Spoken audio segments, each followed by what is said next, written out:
Okay guys, I'm back. And I've been really looking forward to playing this game since the end of last week because I was really enjoying it. Even though I had that unfortunate ending, but there's been some progress. Honestly, I couldn't really keep my hands off it. And so I thought instead of just grinding new gears so that I can do this last boss of Act 1, I would just try some other characters and see if I could get some good loot along the way.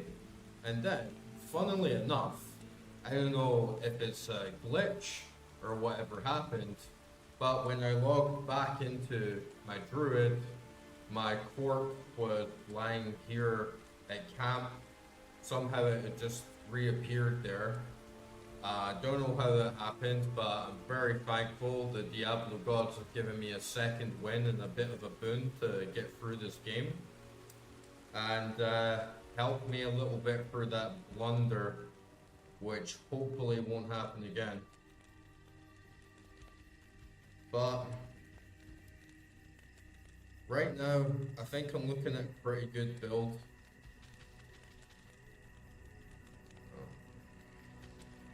And my gear's looking quite good as well. I did take a couple of things that I got whilst I was playing Sorcerer for a bit. For instance, I got these new shoes, which give me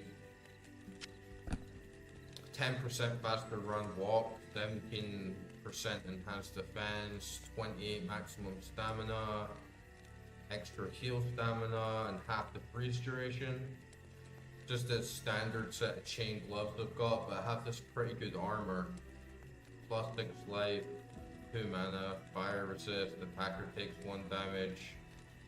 This wolf head that I got, which gives me quite a decent bonus on a lot of skills.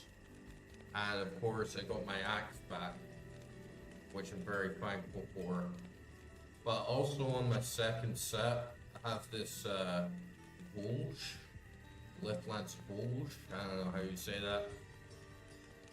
But that's looking pretty good as well. Good attack rating, 6% life stolen, repairs durability, enhanced damage. So I think I've got a pretty good set. I've got a couple charms down here as well. And I've been thinking a little bit more about like how to build my character, because it did feel like very squishy going into Andariel, and I don't want to go through that again in the game. But I'm also learning like a bit more strategy, like positioning yourself, like running away like a little bit. So I'm gonna use this respec from Akara and just reset everything and try and build everything up, because like the first time I didn't really know what the hell I was doing. So,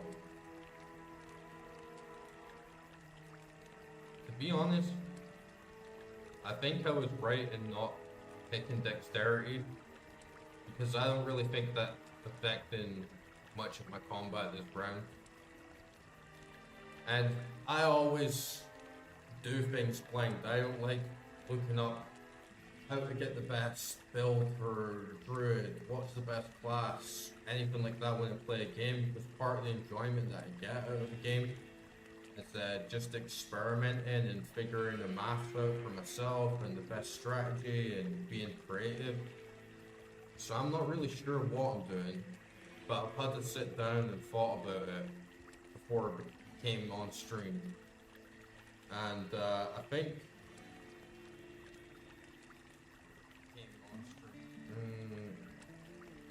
strength is definitely up there. Dexterity, not so much. And vitality, yes, that's going to be very helpful, because sometimes you get hit very hard and your life pool is basically the only thing that's saving you.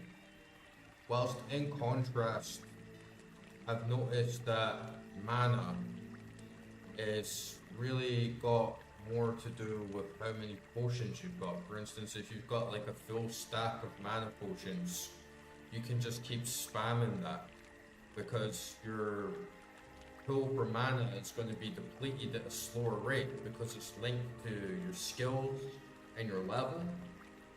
So I think energy is going to be like slightly less useful, and main stats going forward should be strength and vitality. So I got 70 points, and I definitely want to stack a lot in strength, right? So I'm gonna go right up to like 50 strength. And I don't know how this works either, but you know, I went up to 50 and then it just snapped me up to 60, so this must be like a sort of hidden mechanic. Second thing I'm gonna do is bump up that bit. And then that gives me a lot more stamina to like run around.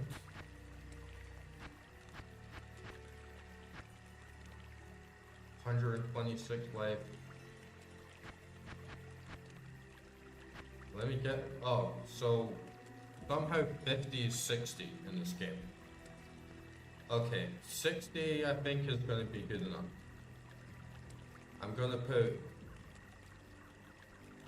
a little bit in energy, just so I have that like extra mana pool. Let's go 28. Just because I like even numbers. And then I'm gonna go 67 strength, right? So, doing bigger damage.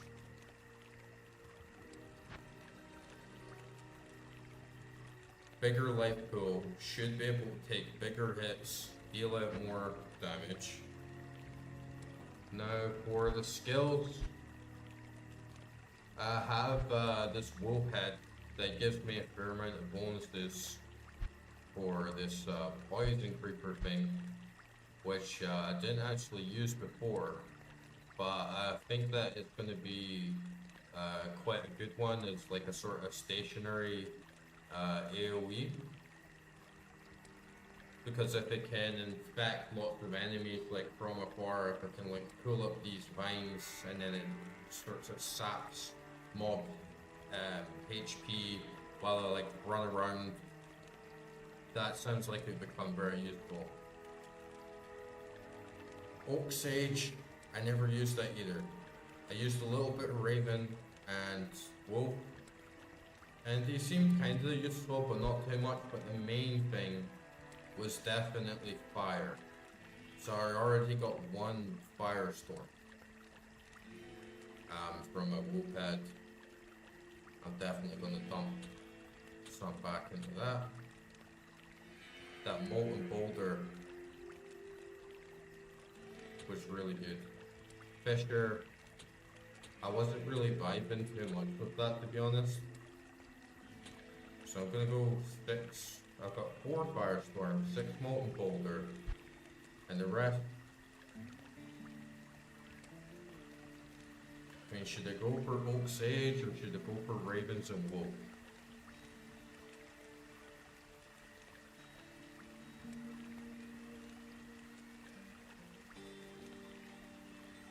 Right now, or should I dump more into this poison creeper? The next one, summon a vine that eats corpses and replenishes your life. That actually sounds pretty good, to be honest. Okay. I get Carrion Vine, level 1, and I'll have 2 crows and 2 wolves. And I do have 2 like Lycanthropy from the wolf head as well, which I wasn't using too much.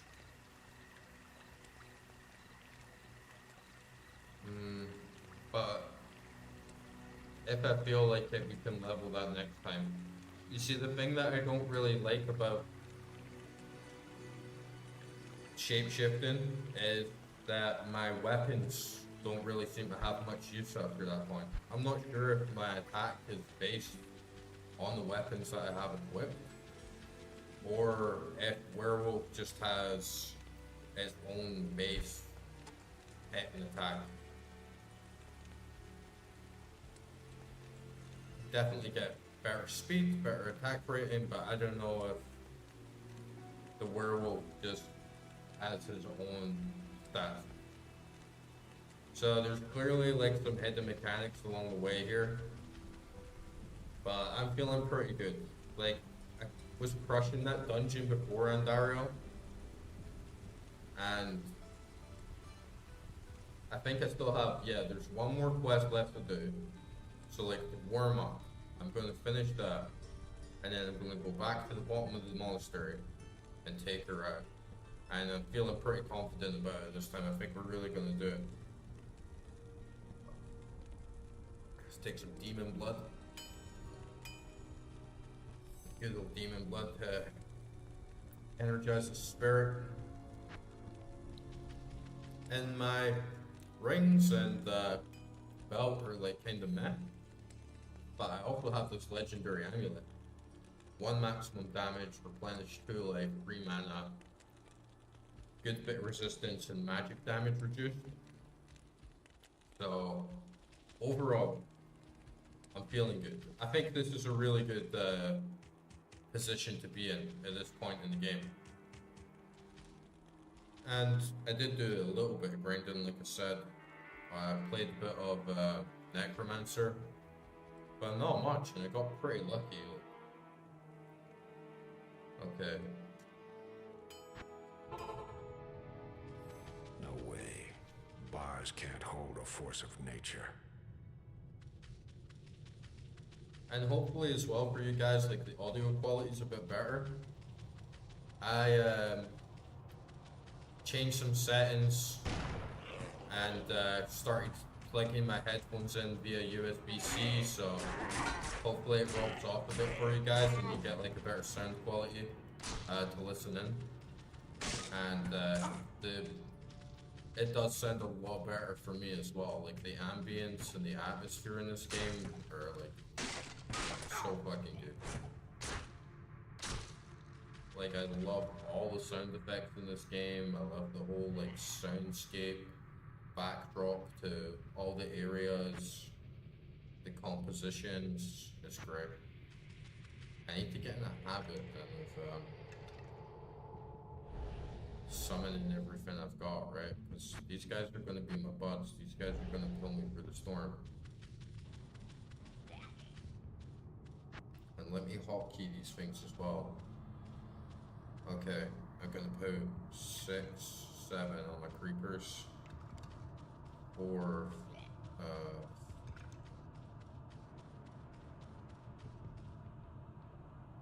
8 on the wolf.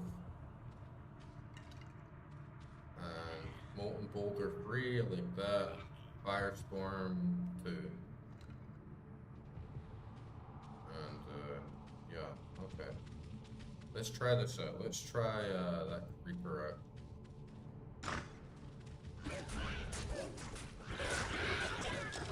Oh, nice. That actually did a fair amount of damage. Nice. They're getting right in there.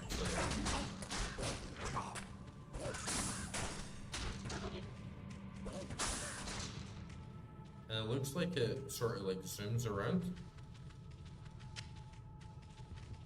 So I need to keep it in the one spot or be too tactical with it. When I was trying to figure this out at first, I was used to Path of Exile style, so I thought most of my potions would just sort of recharge. But now that I see that they're like truly consumable, it's best to just really stack them and use them as they get, because they get dropped pretty fast. Okay, let's try this carrion one as well. It's fucking dark in here, man.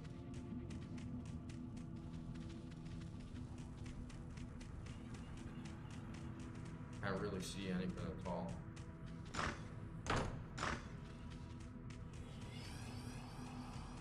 Oh. They got... I thought I could get a vine for the trap.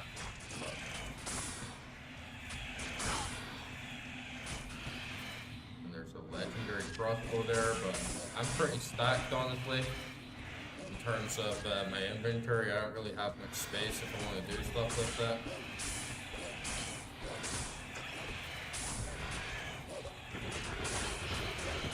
Legendary there. Oh bro, big bit of damage on him. Yeah, as long as I can do the same on Ariel, I'm gonna be a happy guy. Man, can I even get in there or what? I feel like a door. Oh, a secret path. Like it. Can't have too many of those. Yeah, we squished them. We're gonna do it. Hopefully there's a good boss down here in an extra gold chest. Might give us just a couple extra things to make that last fight a little bit easier.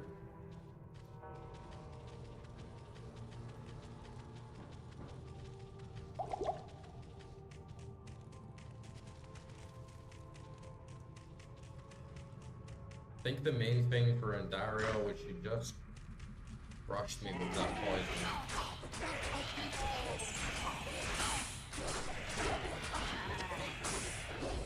Bring Timmy back.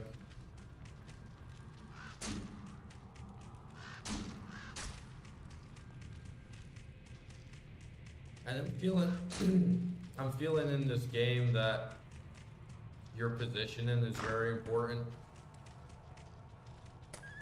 You know, if I'm like summoning a bunch of guys and like vines, there's no real reason for me to like run in there and hit everything full force. I can like summon my minions and then just start rolling molten boulders in there. So I think it's going to be more than just a crunching numbers. I think there's definitely going to be a little hand-eye coordination and moving around in this game for sure. And it's nice to see that the enemies have like some good variety, because for the first part of the game I was just kind of plodding my way through and like crushing everything. Not really thinking, just seeing, clicking, spamming spells. But it's good to know that you do really have to think a little deeper about what's going on.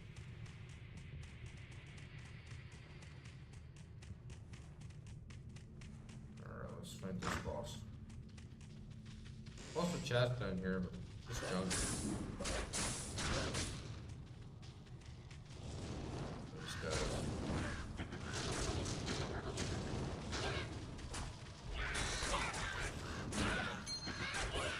Yeah, that creeper is a really good spell, I can tell. It goes right through walls, it goes right through bars. It's not stationary, it's just gonna AoE them all. So that's gonna come in real handy. Plus if I start doubling the height of the boulder.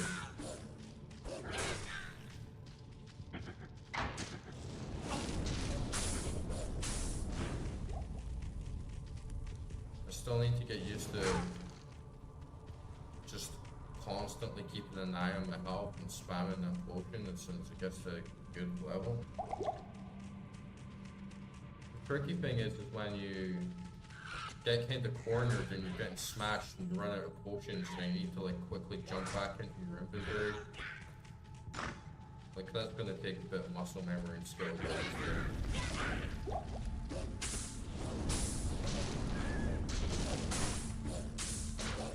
Leave my wolf alone, bitch.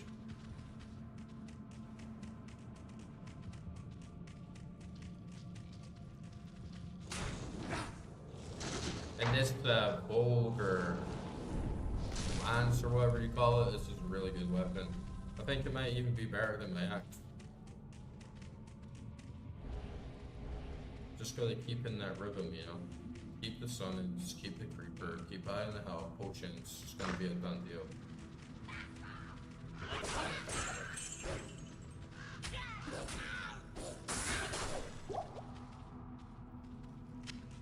I lost all my gold from the death, but somehow my corpse respawned in time. And it really doesn't make any sense to me because it wasn't from this deck, it wasn't from my last death, it was from my first death. So it shouldn't have even been a thing. Like I should have just been like completely wiped as far as I'm aware. And definitely wasn't there the first time. But maybe I can still get my other gear back as well from the last death. Oh, and that legendary monster just got crushed right there, so we're definitely doing something right.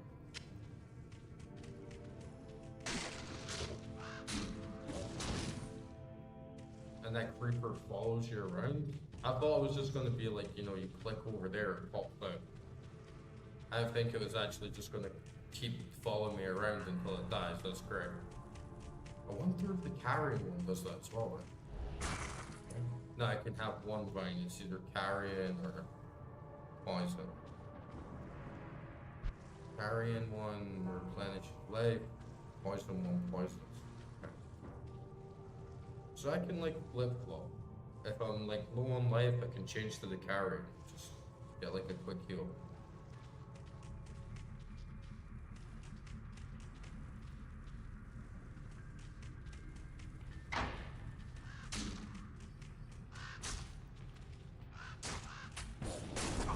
And these minions as well, like they'll scout out the enemies for me. So if I'm like lost or I can't see someone around the corner, they're just gonna run and get them.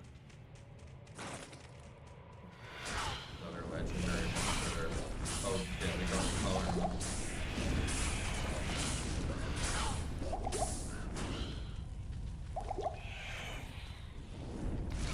Bone blister. Oh yeah, she got crushed up. They were hitting me like really hard, but that's the thing I'm realizing. Like, it's all about just like spamming potions, especially on the mana. Like, what is the point in just like upgrading your energy so you have more and more mana if you have the potions there? Vitality, yes, because an enemy can do a massive hit on you and potentially one-shot it. So you definitely want that. But I don't see the reason for dumping too much in energy. I think that might have been a weakness of an ability.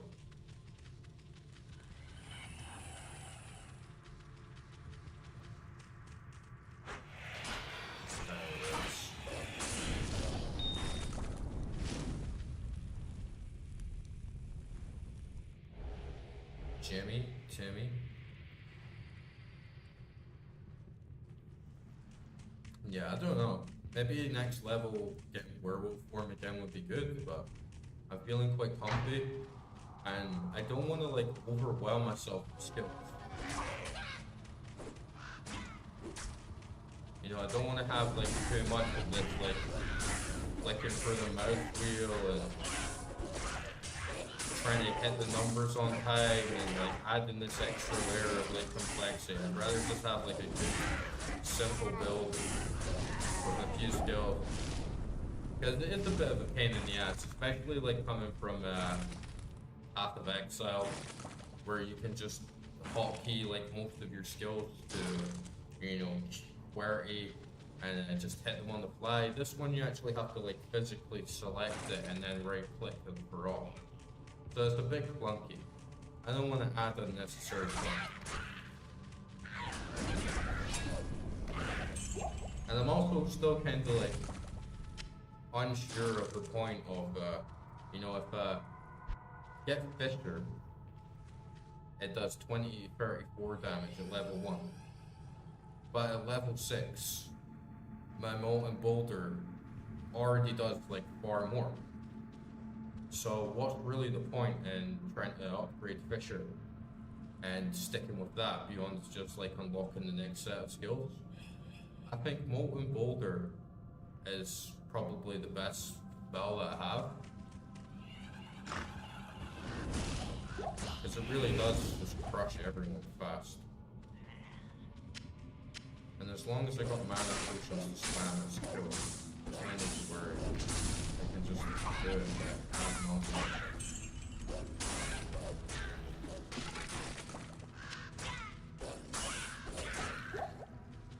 seeing more of the resource management in the game. I'm seeing more of like the positioning. And yeah, I like it. There's a lot of like nuanced strategy to what encounter you're going into.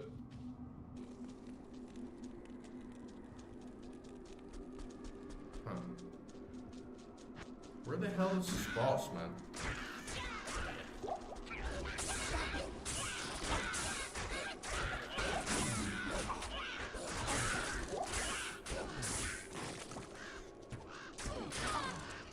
Is he through here as well? Because I've been looking for this like heraldic kid going down to jail. And now I'm like back up.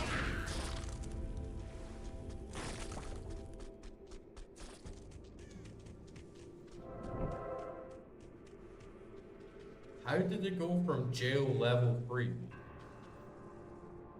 How did it go from jail level 3 to the top floor?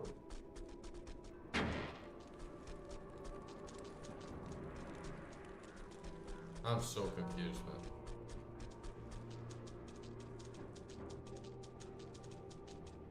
man. That makes no sense, right? Some demonic magic.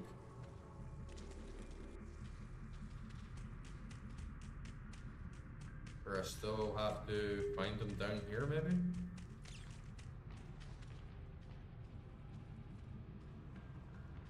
Monastery barracks. Maybe it's not here. Maybe it's further up.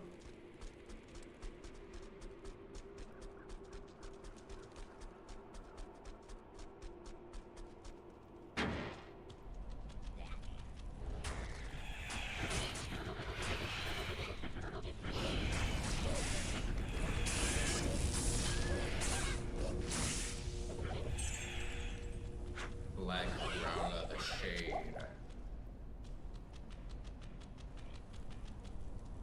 These many boss mobs have some epic names. Okay, this is the cathedral. I'm looking for Byron.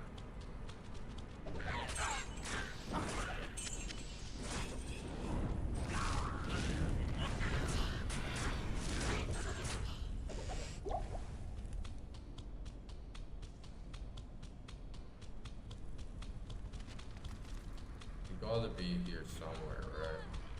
Over here?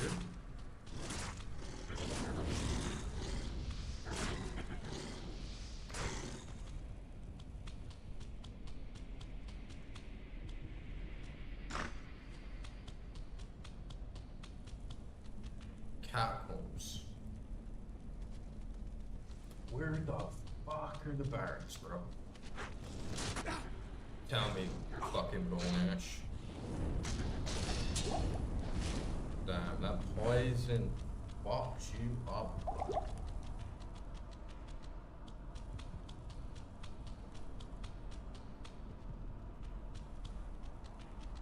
Oh, that's a barracks door? Or am I tripping? I'm sure it's all like barracks door just like pop up. I can't carry anymore.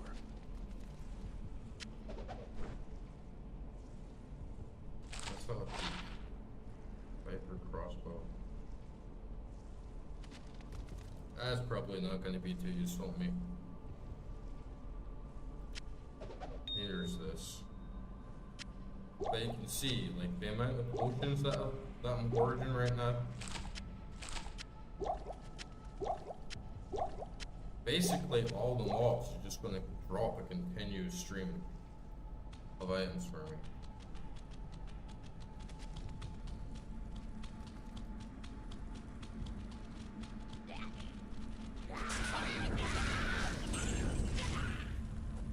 But man, I hate when you're just like wandering around an area, you're like, I know it should be here. Like it has to be here somewhere and you just can't find it. And then that's why they started putting waypoints in like every fucking game. Which obviously sucks, but this is why, so you're not wandering around just going like, where is it?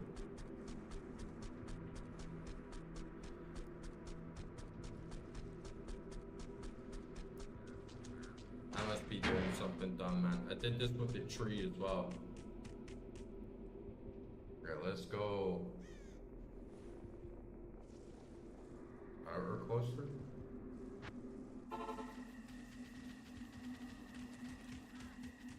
Let's go back to the entrance.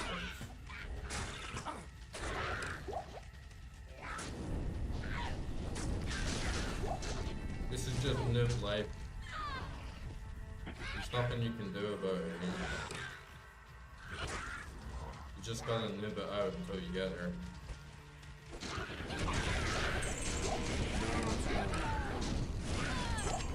Like with the tree, I was looking for that tree for like so long, and then I'm like, oh, there's a picture of a tree on the minimap. Who would have thought, you know?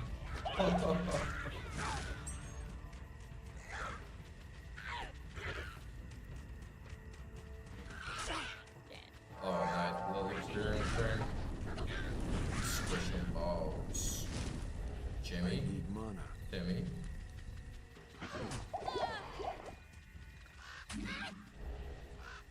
And Wolfie. Wolfie's just fine.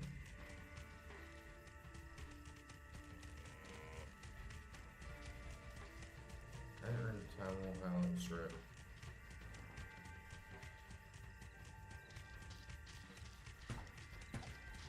Sorry if anyone's watching and you're just like, what a fucking dumbass. Oh, I can summon 2 wolves? Can I summon 3 wolves? Yeah, I only have 2, but that's good to know. I thought like the wolf was just like one dude and your skills like buffed him up, but that's cool. 2 wolves, 2 ravens.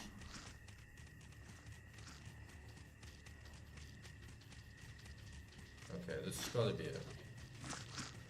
Gotta find these barracks.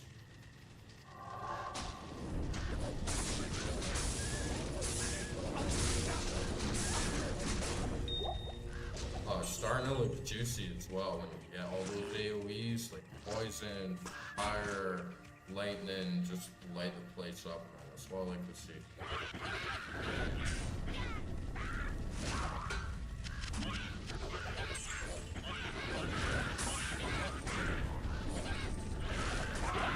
Oh, nice.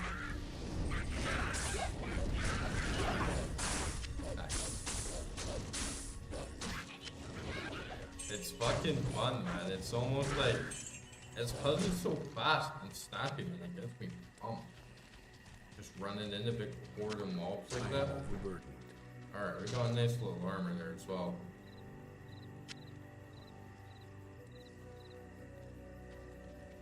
We can try this. Let's move this. Just see what it is. There's always a chance for something better, right? Doom rat.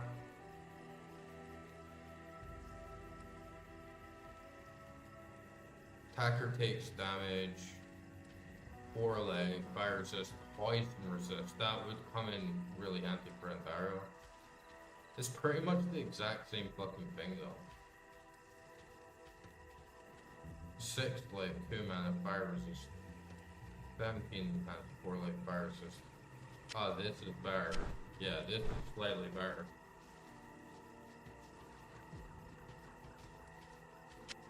And then I never want to let go of my juice.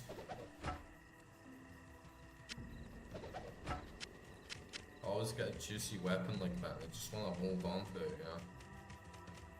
I guess there's like nothing you can really do. You just gotta like let go. It's just like life, you know? Sometimes you just gotta let go. You think that they're your possessions, but if you're too attached, then the things that you own you. So you can never be too attached to your possessions or else they possess you. And you end up weighed down from just the inability to accept inertia, just accept that nothing lasts forever, you know? And I feel like when you do that, there's freedom. Like, sure, I could, like, be rather niggardly and feel like hoarding all that gold. Oh, I could get like just a little bit more gold, but you know what, fuck it. I don't need this shit.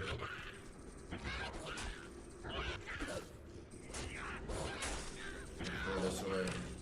Crossbows aren't my thing either.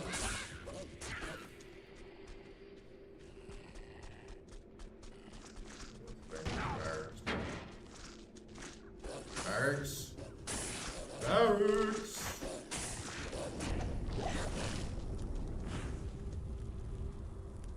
We could do it like a cheeky. What do you think? Let's do it. Just a cheeky little scroll portal back to town. Bing bada boom. Sell the shit. Get some gold back on my character and then straight back in there. They get the best of both worlds. What you need? Ah, it's not even worth that much, dude. Like 1,000 gold. You see the trick your mind plays on you guys? Attachment. That's the root of all evil right there. All suffering, if you could just let go.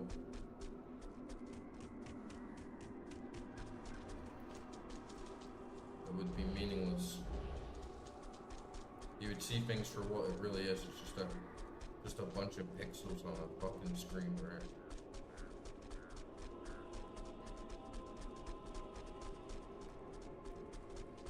But then you can say that about the whole game, right? You can say that about life itself. I guess that's how far some people are willing to go with it. If you want to go like full monk mode, I can respect that, but it's a commitment, you know?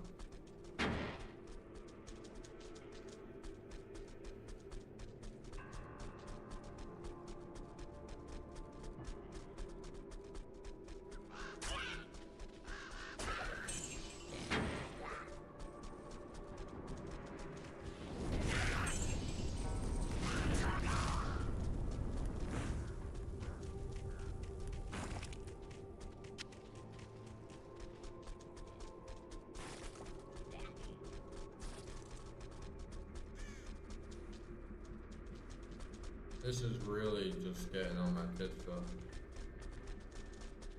We should be pushing.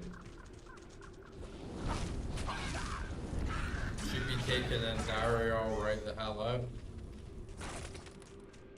And look at me, wandering around like a small town elite.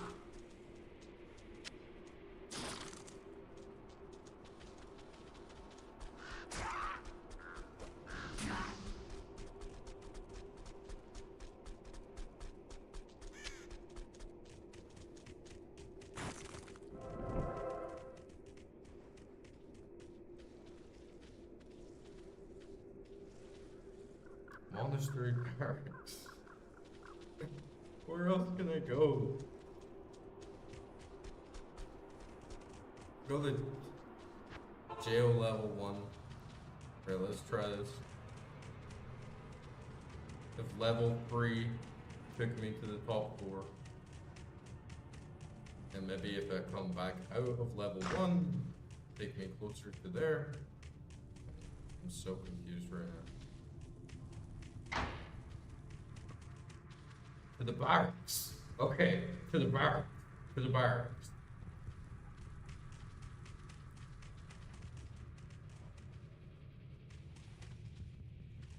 It's on now.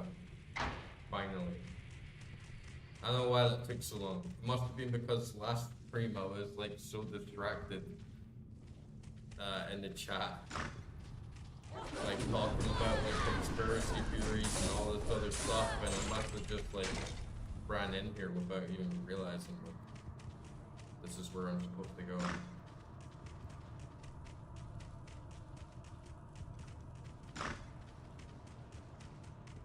Chat's quiet tonight, but you know, it's okay because I really just love playing this game.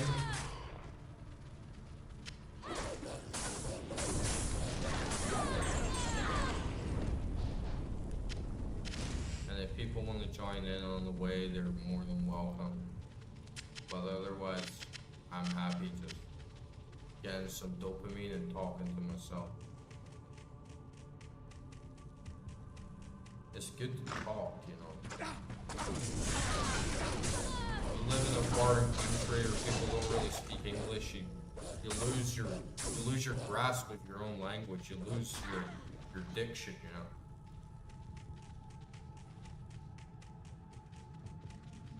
Find this boss, kill that bitch Andariel. I really love getting revenge on the goddamn dirty fucking boss. Feel that's kind of what a lot of games are all about. You get that skill check moment, you get like put back in your place, and it's like, oh shit, I don't know what I'm doing. I need to fucking think about everything again. Not look like a bitch.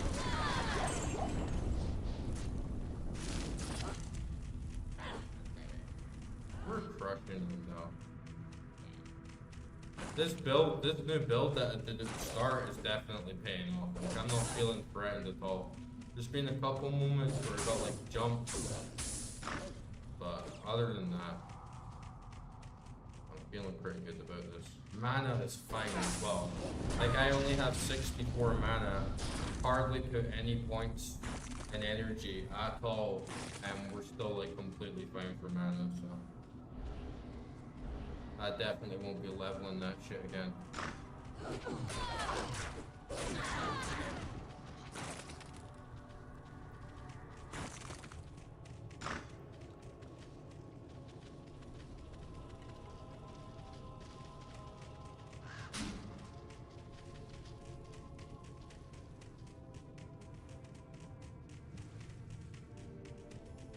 What will I get now?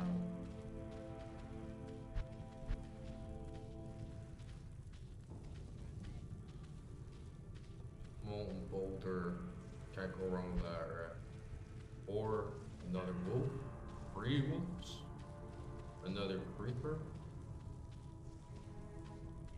10% poison damage per level.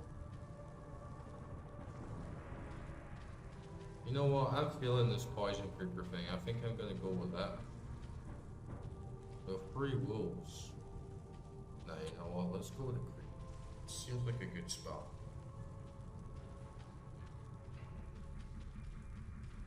This, let's just get 70. What the hell? Man, some weird hidden mechanic that I just don't understand. So I go to 50, it bumps me to 60. Then I bump to 70, and it drops me to 60.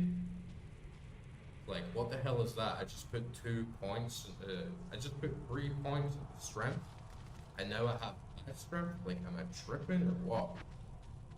Oh well. I suppose it works out the same as if it never happened in the first place, so. That is really weird.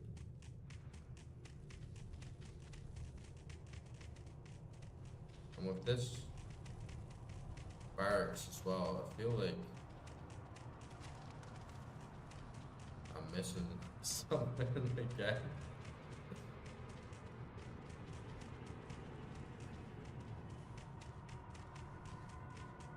Like, maybe this boss just came up and is squished him like he was nothing, and now I'm not realizing, like, oh, that was where the cube was.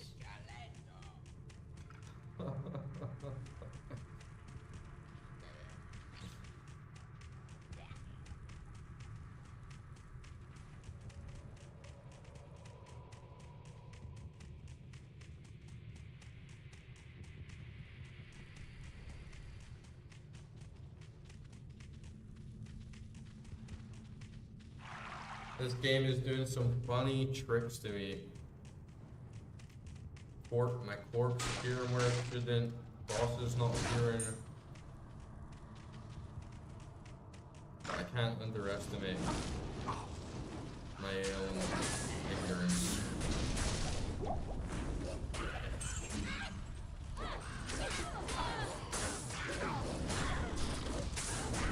Come on, where's this Bobby?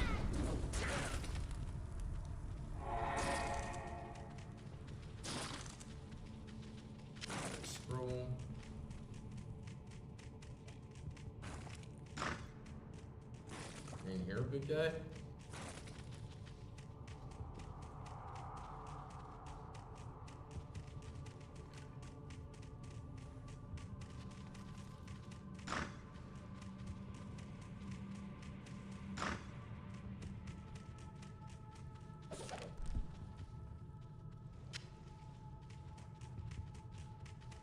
I always wondered what that one was. Does that give me like permanent? Oh, I can like put the scrolls inside it. Oh, okay. That will actually come in pretty handy. Alright, nice. It's gotta be in here, right? Like, this is us getting to the end now. More up to do.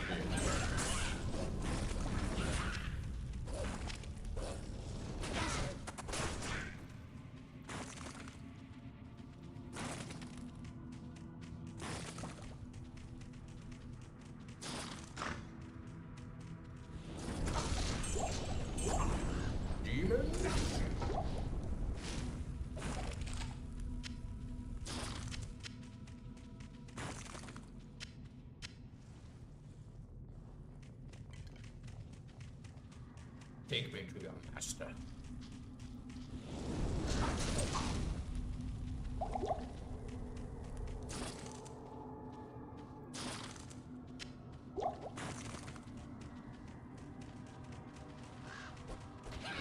Oh, come on, he's gotta be here, right? This guy, come on, this gotta be him.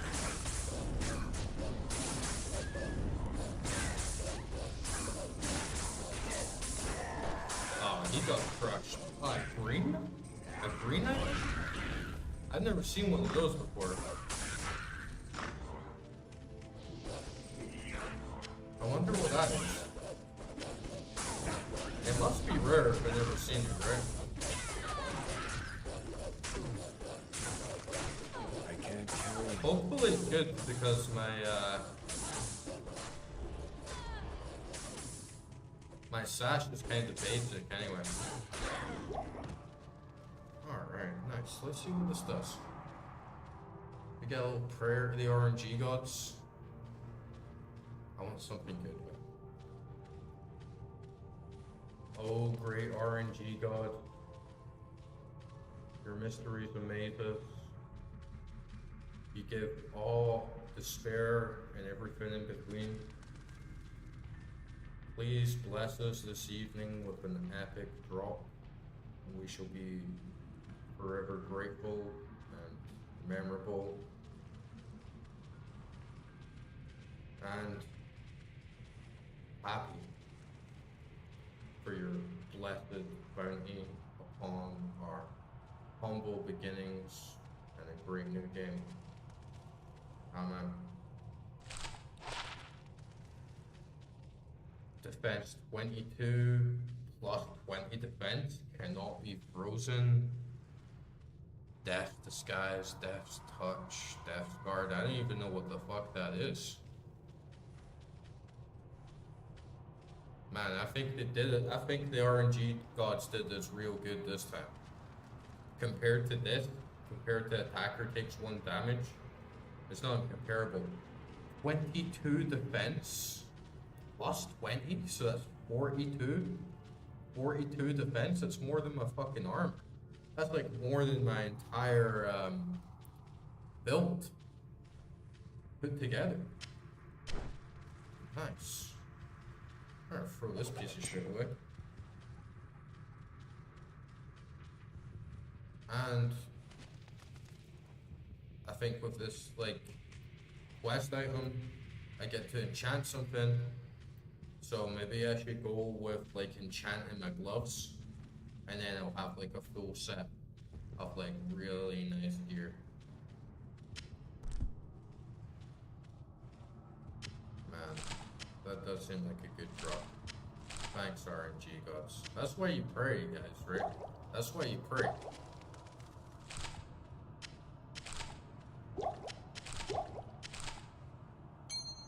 Oh, and I got this ring here. Let's see what it is. Replenish life.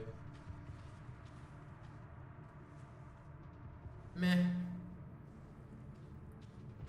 That definitely know now. You get green. Green is good. Green is really good. Hereditary Malice. Charcy will be thankful to get this malice. His voice sounds completely different there. Charcy would be thankful to get this malice. Man, I'm fucking thankful to get that sack, dude. See, a little prayer now and then. That's all you need. You don't need to get down on your fucking knees 6 times a day and face east and all this shit. You just need a little prayer where you get a little identification going.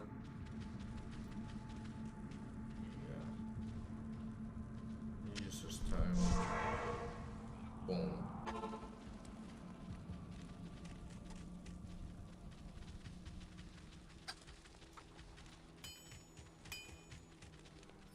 Oh, thanks so much for returning the Herondric Malice. So much. I will now imbue one of your items with magical powers. Doesn't really seem like the blacksmith type, you know.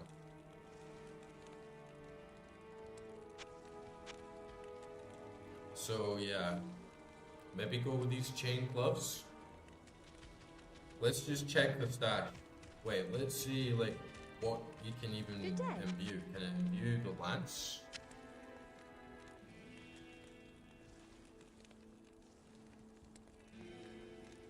No magic socketed rare unique no joy. Right. Okay, so it's basically just like can do the gloves. Right. It's basically just wipes. Right, let's check the chest.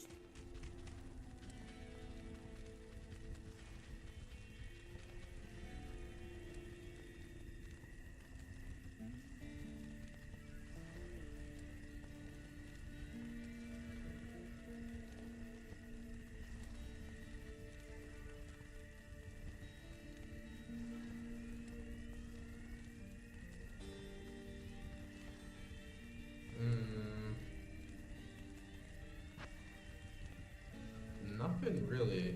I think my gloves are definitely going to be my best bet. Because everything else is already pretty good. There's a wand, but I've never used that anyway. Because everything else.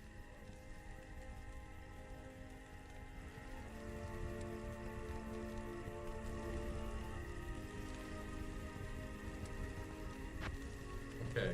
Time for another prayer or not chance your luck? Let's do another prayer. Oh, great RNG gods, as we commune with you tonight, amidst the pixelated elements of rain, fire, wind, and earth, we plead and request of you a great legendary item, worthy of your name of the great RNG gods. So please know, we do not mean to be arrogant. You are the giver of life and you are the giver of death.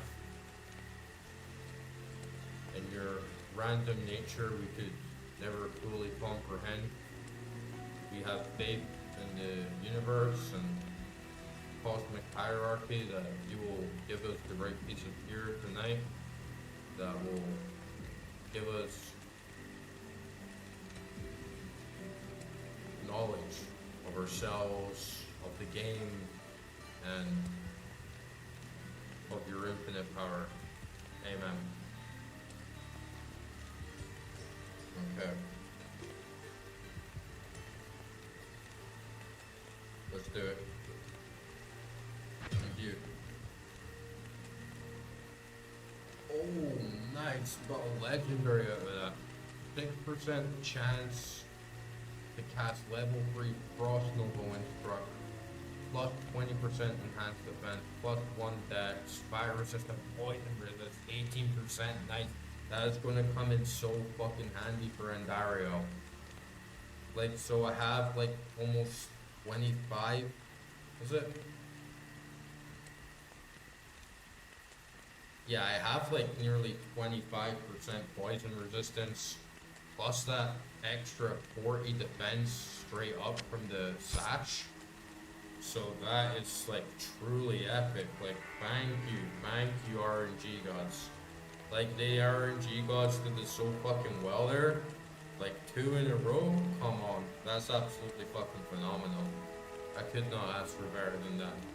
Maybe in hindsight, once I know more about the game, I could be like, yeah, this is definitely what you want. But as far as it goes, like, that's about as good as I could expect things to go. Okay, a little OCD on my inventory. Oh, way too many potions now.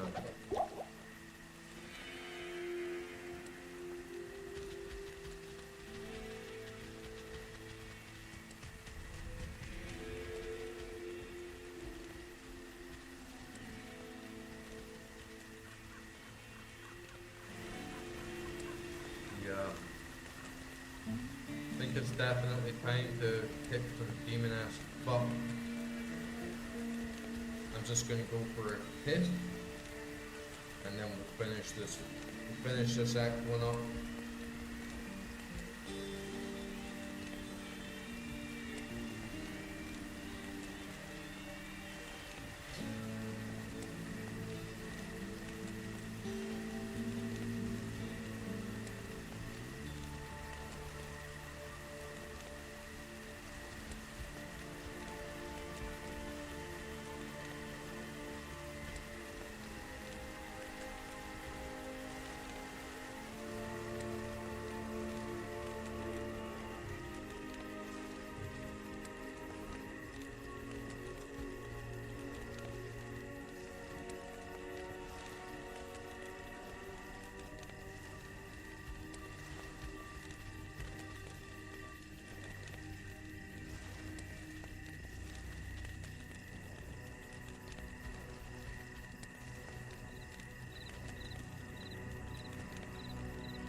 Goddamn ass gonna come on the door.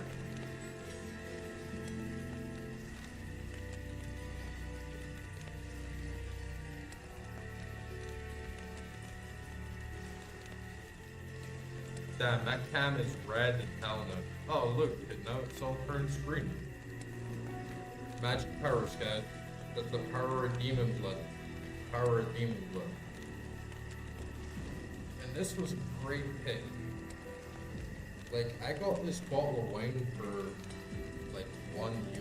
Seriously, like, 1 fucking euro. And it is a really, really nice red wine. I'm seriously impressed with it. And it imbues me with awesome powers, as you can see. Drink your demon blood. Oh, hey, John, dude, how's it going? I'm just drinking some demon blood here. Oh yeah, man. It's insanely cheap. And quality is generally quite good as well.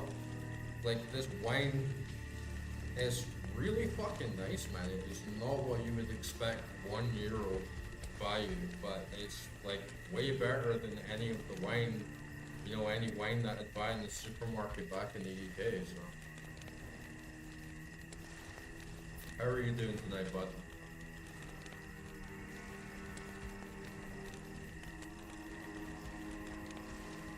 How's my audio levels doing? Can you hear the game okay?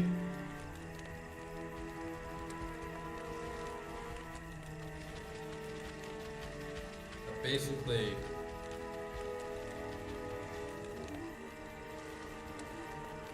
yeah, I like Castillo Diablo as well. Funny, Diablo. Playing Diablo. Oh, nice, man. Can you hear my voice okay over? And yeah, Castillo Diablo, like, I like that too, but what, you're paying like £10 a bottle, and it's nice, but it still tastes like very cheap. This only costs like €1, and it's like organic, like natural wine. It was like bottled, not even like very far from here.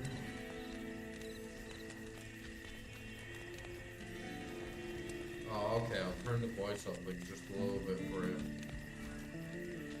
Thanks for letting me know. I'm still getting used to it. But yeah, this wine costs like nothing, and it's very, very juicy. It's very, very succulent. It's quite amazing. But like everyone grows wine here, like Scotland the whiskey, you know.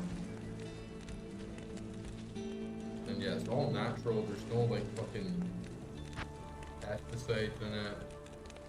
Yeah, it's just like a normal sized bottle. And I've been busy. Like yesterday, I bought like a new chair, like a new like desk chair, like leather chair. It's like really comfy. And I got whoops. I got this salt lamp.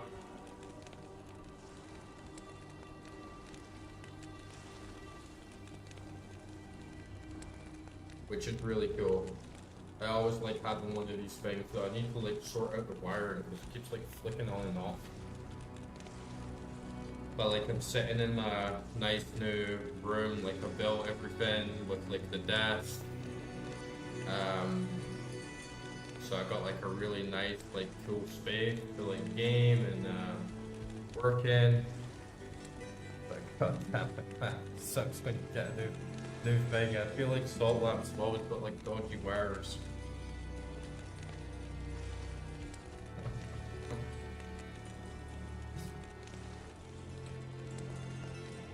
Yeah, I've heard some stuff like that about like salt lamps as well, but I don't know. Apparently it's good for your breathing. I really like sitting in like a salty sauna. I don't know if you've ever been in one of those. It's like a sort of tepid, like 40-degree sauna with like salt walls. It's got like a nice atmosphere, but I don't know how much it really is. No, it's not a Chesterfield chair. It's just like a standard like leather desk chair. It's like nowhere near as cool as like that old one that I had, but it's still like a really good chair. And yeah, I'm in like the new room, new desk, new room, and this is all that's in it. It's just like my computer, the chair, the desk, the lamp. That's fucking it. Yeah, that old chair was a beast, man. That old chair was a beast. Like rest in peace, rest in peace. It's the sort of thing where it's like you can't really take that with you, you know. Hey, I'm not gonna like leave it in storage. Like come back and try and get it over. It's just gonna cost more than I actually spent on it in the first place. I sense it. The supernatural is strong here. Oh, you got one too, right? Like you got like a comfy ass chair like that. Yeah, I remember sending you the links.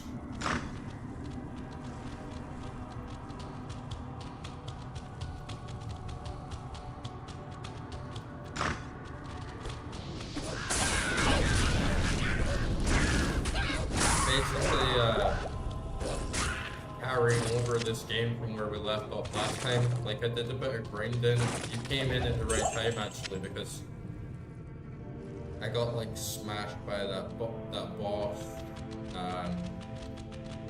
and then they ended up just like wandering around doing a side quest for a little bit. But it took me fucking ages, bro, to like find out where I was supposed to go.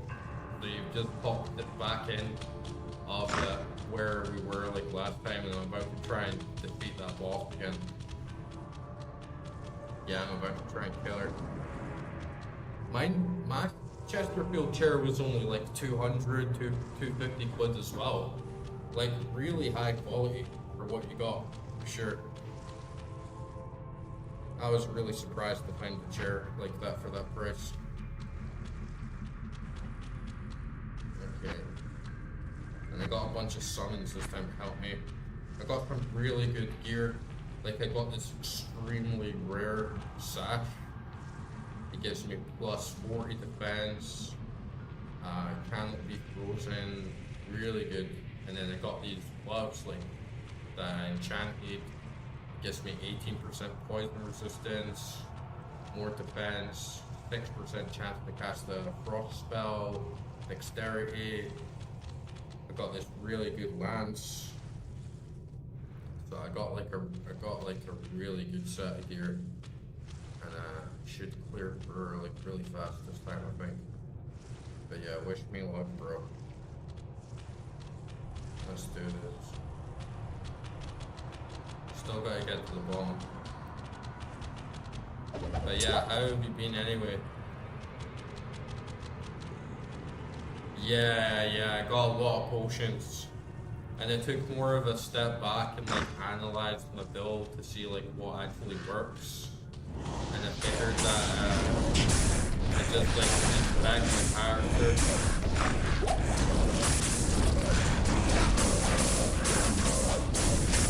Because some stuff was doing well, other stuff I just think might have been like wasting my points a bit, so I like re-rolled my character pretty much. And changed all my stats. Yeah, dude. So I'm glad you can actually hear them now, because it's actually like such a sick game for the music. Can you still hear my voice okay? Like over everything? Because yeah, the sound effects and the music, like the atmosphere is so fucking nice. And I did do some things as well with my audio output, so the output should be like a lot higher quality now as well. Nice, man. That's exactly what I want to hear.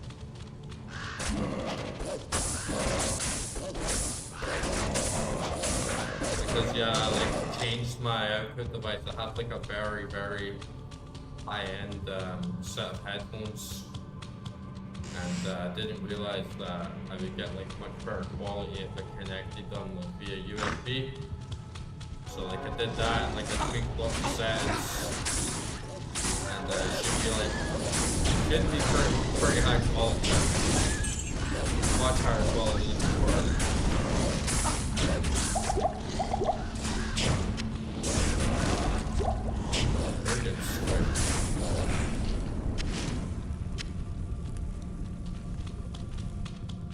Are you like listening to it through headphones? Like when you've got headphones on as well?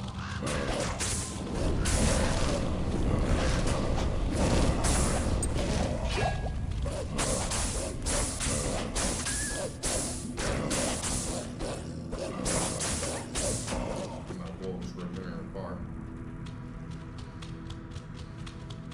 I'm definitely coming back to this game soon and just recording lots of the ambience and the music with the sound effects on, because it's been like a treat for me.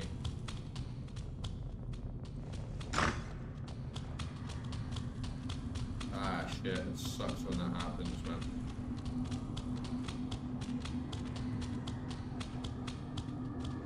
I had the same thing happen to me recently with like a MIDI cable.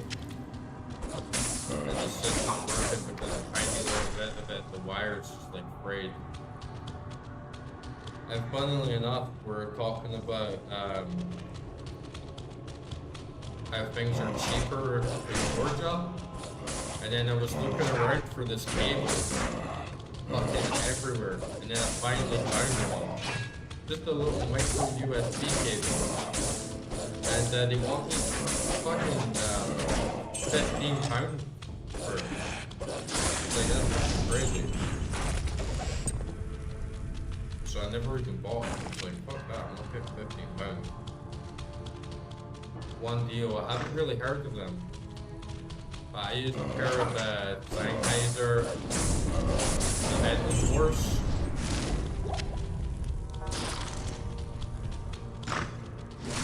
Not like the best ever or anything, but it's very good. Yeah, you only use 15 fucking pounds for it. It's like, are you fucking serious? And then I was asking them, like, why is it so expensive? And then they're like, oh, it's got like the cable's like braided. So it's like, and?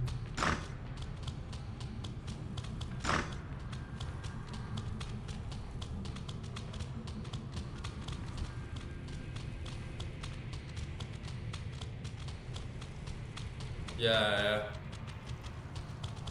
But some stuff in Georgia is more expensive than the UK because like they have to pay high like import taxes on stuff. So sometimes you can be looking, you know, if you're buying like a musical instrument or like imported like electronics, stuff like that, that's kind of like easy to get in the West and like Europe. Those can be like a lot more expensive. You can pay like 20-30% extra. But it kind of balances out because like the amount that you save on food and bills and rent and everything else is not really too much of a big deal. You can't get post here either, like there's no Amazon. You can get delivery in like the city, but most places out in the countryside they don't even have an address, and there's no letter boxes on any of the doors. So sometimes like the logistics and everything is a pain in the ass. Like you get sent orders on somebody's end, delivered by the next day. They have to shop like a bit. You know, you have to like go out and like look for things.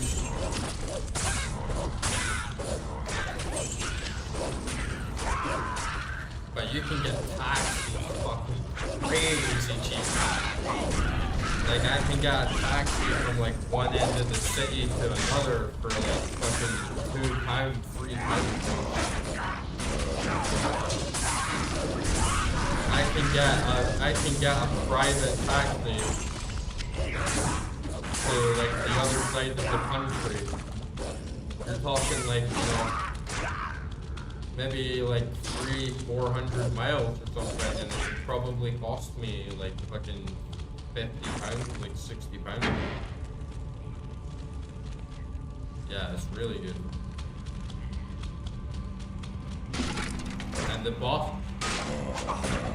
is like 30p, bro. The boss costs like 30p. And the subway is like 30p.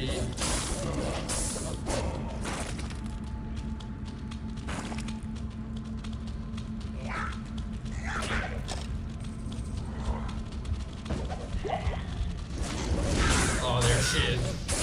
Come here, you bitch. Timmy. Get her.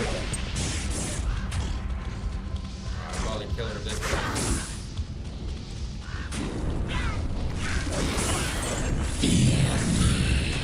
Oh, shit. Fuck it. Boom. Fuck it.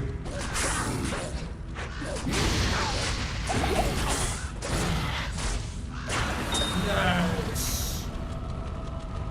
Oh, she got fucking annihilated that time. Like compared to last time, like she got fucked. And look, I got legendary Andariel, trident, your reign is over. legendary chain gloves, legendary throwing axe, legendary spear. I'm not even gonna have enough to take all this stuff back. I got this L rune as well. Maybe that's like a reference to the god L. Like the Elohim and shit. Weapon, 60% attack.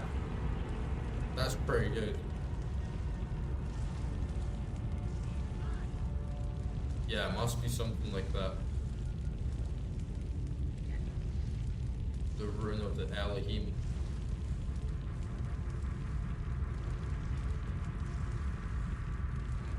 Trident. I couldn't take 24 dash. Chain gloves.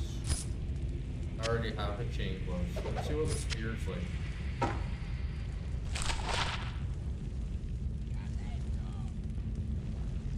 Yeah, Jordan Maxwell. I haven't listened to that guy in ages. I wonder if he's still alive. Guy's like really old, but he's been like buying that type of content for a long time.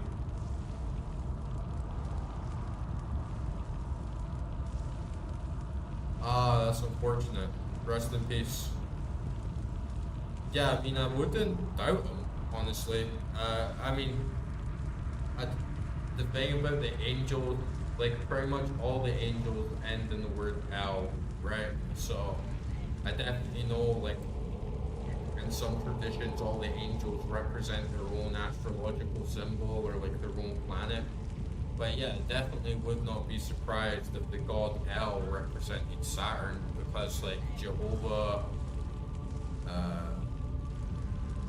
Yahweh ties into like that whole paradigm. But that's unfortunate he died. I used to like listening to him a lot, especially when I was getting into like a lot of mysticism and like occult. Yeah, serpent.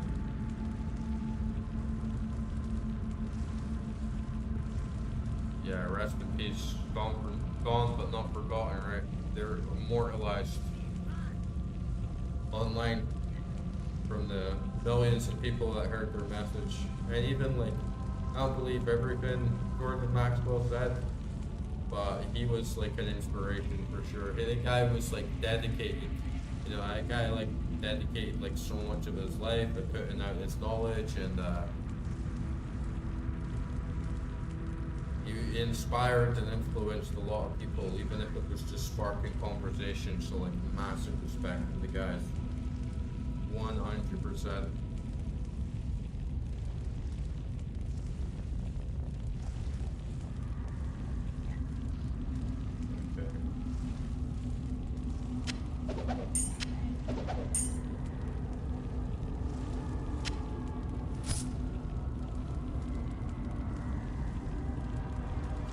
Yeah. I mean, at least Jordan Maxwell like stick with like historical, like religious, like really delved into a lot of like fact-based stuff. While like Alex Jones is just like an entertainer, you know. And David Icke, he's like extremely hard to follow. I really don't know like what the fuck he's talking about a lot of the time, and he's always very trendy. He's always talking about whatever's trending up and down, and just like changes with the times. I don't feel he has that same degree of like consistency in analyzing history. It's more like speculation of like contemporary events. David Icke is like back on YouTube now. Did you know that? Like he got banned from YouTube like totally, and now he's back. There's quite a lot of those conspiracy theorists guys that got banned and now they're back. I wonder if YouTube's having like a different turning the cheek to a lot of it. Yeah, that's true, that's true. What, like I was saying with like Professor Jiang, I find it very suspicious that he says so much stuff and then he just like blows up on YouTube, and he can like deny the Holocaust and like loads of other like really edgy stuff, and say Freemasons like control the world, and he's like still up. So maybe the same thing will happen to him.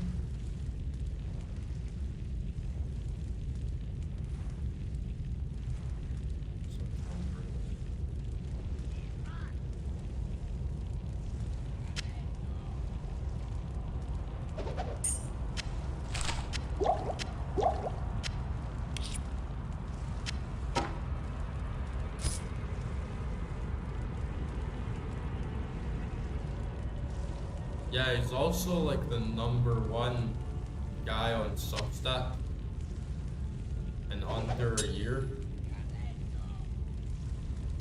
And he'll say like, oh, I don't monetize my YouTube channel, so I can talk about like all these events and blah blah blah. Like he's not doing it for profit, but it's like Substack. He's probably a fucking millionaire, dude.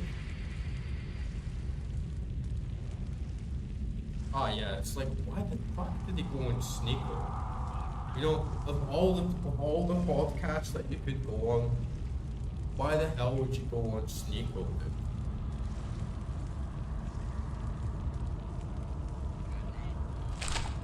That just didn't make any sense to me. It's like, obviously presents himself as this very intellectually driven guy, and like a quote-unquote professor, obviously, even though he's not a real professor. And like he's being a heavy hitter with the big players, like intellectually dealing with all these different theories of thought, geopolitics, and then he goes on fucking Sneeko. It's like, come on, right? Yeah, I thought that was a huge red flag as well.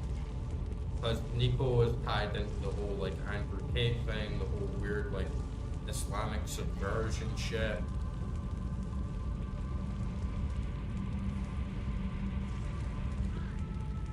Man, these two spears are pretty rocking. I think I'm gonna keep them. I should throw away these. Nice, okay. Right. I got most of that shit.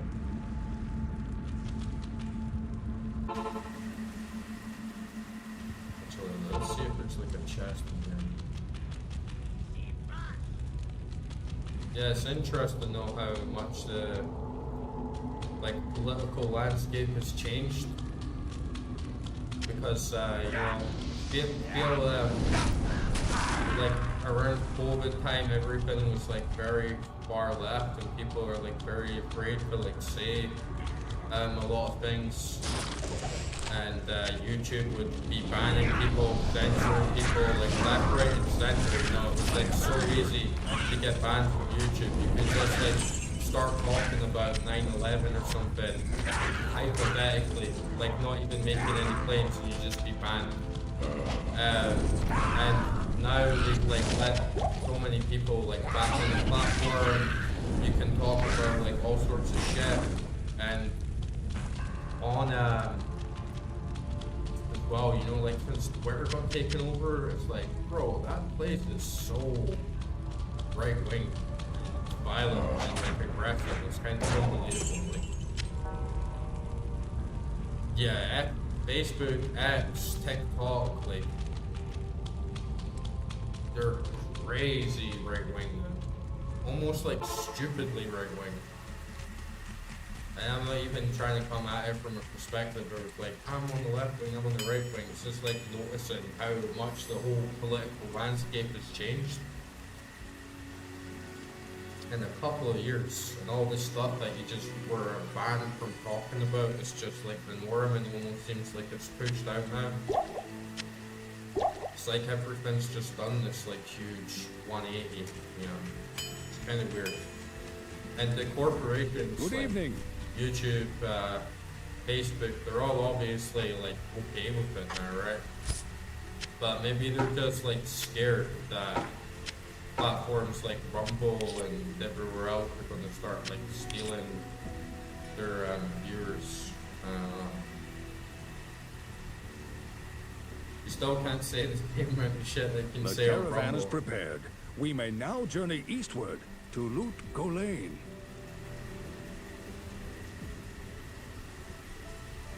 Alright, nice man, good act. Good evening. One.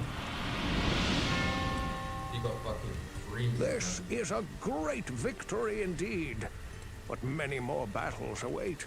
I will accompany you on your journey, lending what assistance I can. Remember, Diablo is still out there, seeking something in the desert. I'm afraid that this nightmare will not end until you find what it is that he seeks.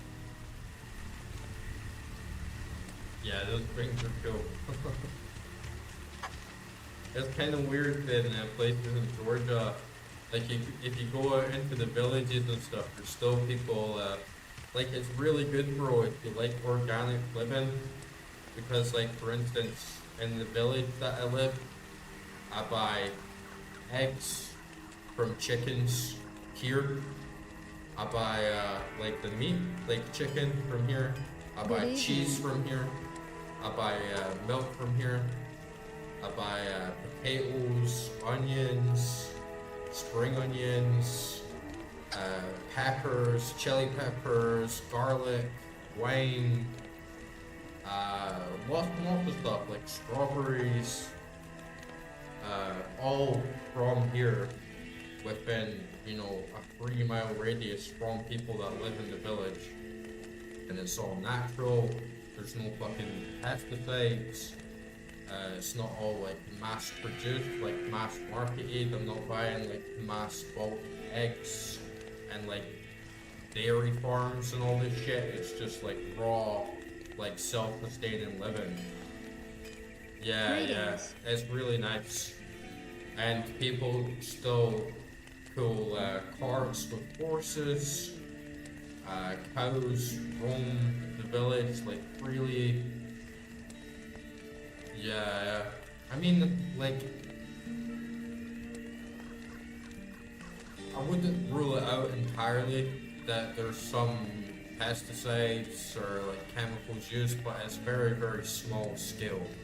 It's not like massive corporations like pumping out like fuck tons of fertilizer. It's like people are just doing what they can with what they have. So it's not like everything's sprayed Andariel's with like death fucking brings Roundup and about all this renewed shit. life for us all. Everything's We fresh. mourn the loss of our dear sisters, but at least now we can get on with our lives. I may have misjudged you, Outlander. You are a true hero, and testament to the noble spirit which has inspired our order for generations. Farewell, my friend. I'm a hero, bro.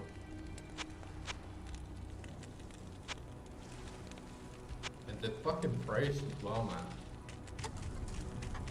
Like, you know, walking out of a supermarket and you've got this rucksack absolutely full with all this organic, fresh fruit, vegetables, meat, egg, dairy, absolutely full. And then you check your fucking bank account and you're like, oh, how much have I spent? And it's like, you spent like £30, like £25, and it's like, if you wanted organic chicken in the UK, even just one pack, it costs you like £10-12. You know what I mean? Like say you bought chicken, you bought a bottle of wine, that's like £20 already. You buy milk, bread, cheese, all the organic vegetables, they charge you like £1 an onion, like 4 potatoes is like £2.50, you know?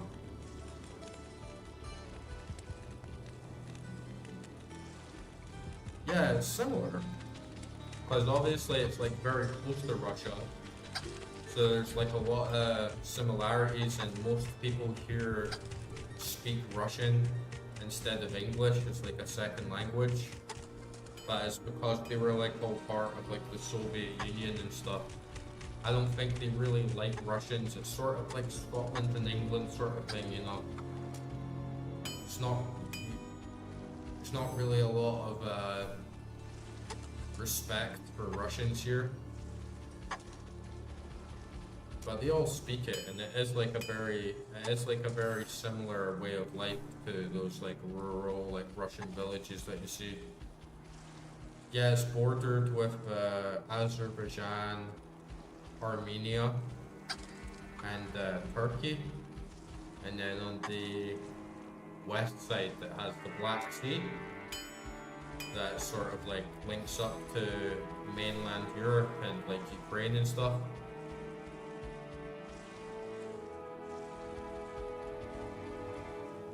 I think these gloves will actually be better personally for using this program.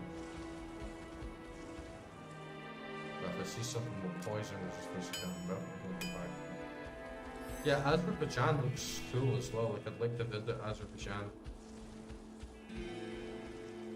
Yeah, if you go into the metro here, like you go into the Georgian metro, it feels just like Metro 2033, you know, it's got like that whole vibe and aesthetic because it was made by it. Yeah man, you should definitely try it. It's one thing that I would say of like stuff that you see on YouTube, stuff on YouTube is all like very, very positive, and you don't see like any of the bad sides of Georgia. And it does have its bad sides as well, and some of it's not even so much bad. It's just like if you come from the UK, a lot of it's like a shock. Good day. Because you're just so not used to basically live in like a really old society, if that makes sense, and people have like a really different culture, but they're the friendliest people in the world, dude. They're the friendliest people in the world by far. Yeah, for sure. Definitely got like the good and the bad. Like sometimes there's power cuts. Sometimes like you don't have any water. But like another good thing, if you like live out in a village, all of my water comes from underground. Like I have a well outside, and I just get water like straight from the mountains. And if you live out in the village, if you live out in rural areas, I actually think it's a lot better than in the city, because the city's got very congested roads. It's not as high quality as that you'd expect from other cities. You get power cuts, the water goes out, it's quite dirty, there's quite a lot of trash everywhere. But if you go out into the rural areas, it's a lot nicer if you can find like the right one. Oh yeah, it's way better than the UK, man. We owe you a debt we can never repay. Especially if you're living we will be able to rebuild our major order. city in the UK. All our thanks go with you, my And friend. it's like some stuff you can't really care about, right? Like, oh, I don't have a McDonald's, or I can't get a Five Guys delivered on Uber Eats. It's like all these, or I can't get Amazon.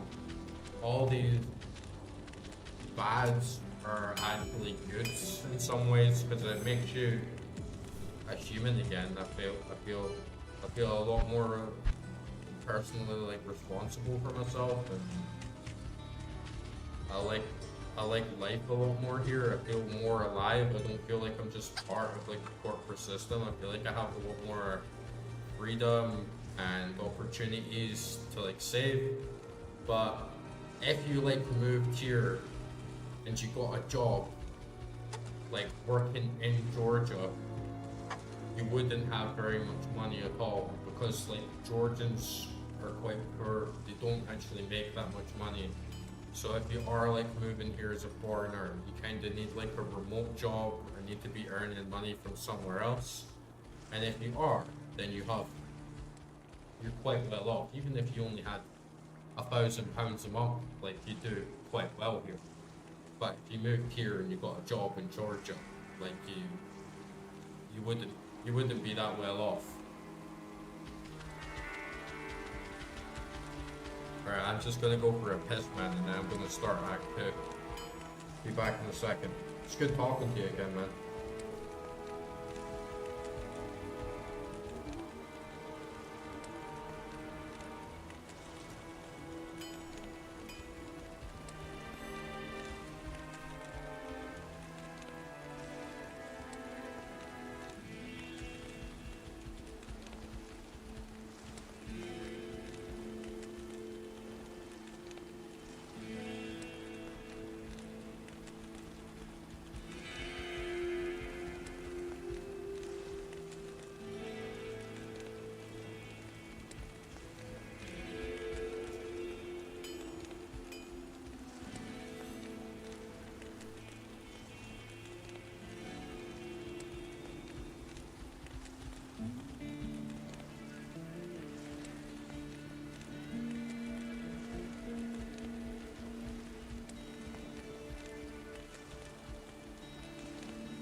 Change the color of the world.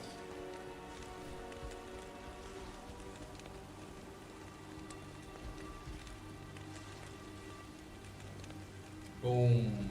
Fucking green. I don't even know how the fuck that happens, man. Yeah, man. Matrix green. The best color of them all.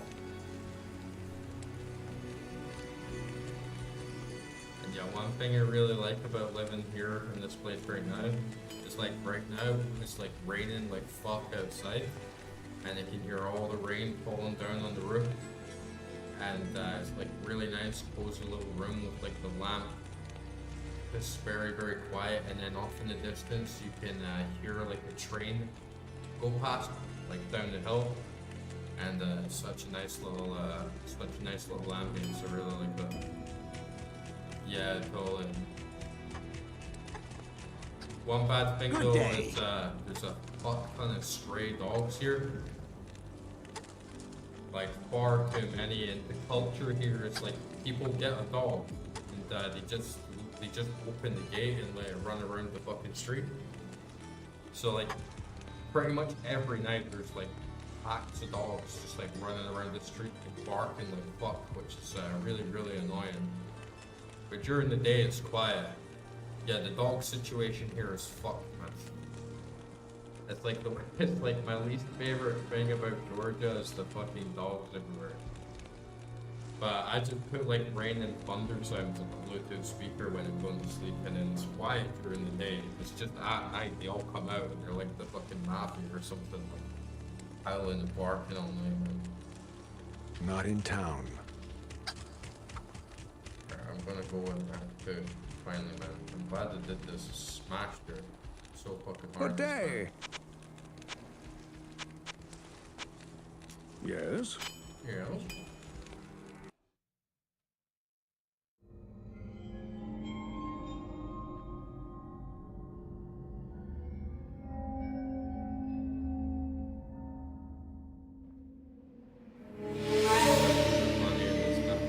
We traveled east, over the mountains and into the vast deserts of broken lands. As the days passed, my companion told me of himself, that he had once been a great warrior, and that a dark and secret burden now weighed heavily upon him. We traveled for an eternity across that arid wasteland. How long? I couldn't say. And always, a dark cloud seemed to follow us just over the horizon. Finally, the journey ended. We climbed the last bridge. There below us lay our destination. The shining jewel, Loot Lane, with a great sea beyond. We made camp that last night. Perhaps it was the warm desert wind or the sound of the ocean, but for the first time in many weeks, I slept. However, the dreams returned, but these were clearly not my own. I beheld a vision of a great man, the mage, Talrasha. You were there too, Tyrael. I remember seeing you in my dream.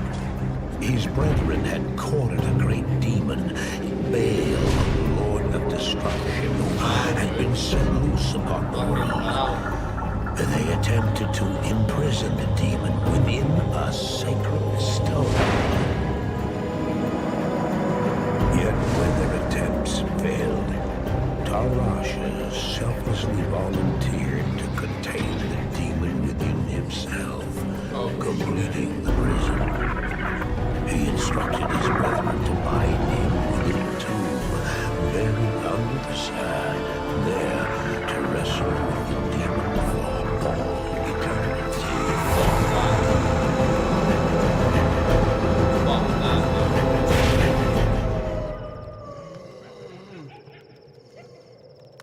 Now you know what I seek, Marius. This is my brother. Sleep now. We set out with the dawn.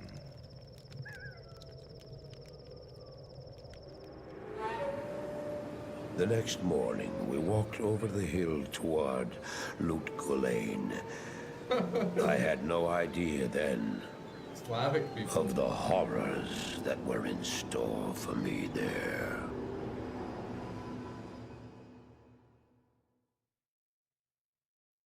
Oh, you played Diablo 4? Hello.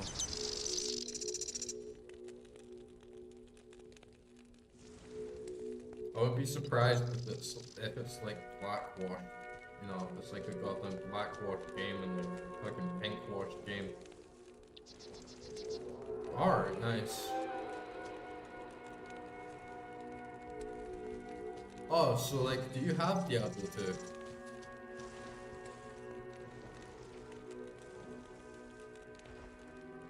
Greetings, honored traveler. I am Jaren, Lord of Lut Gholein, and I bid you welcome to my fair port city. I'm glad to know that once again, caravans are free to travel through the Western Pass. Nice. For some time now, we have been under siege by an evil power that I cannot identify.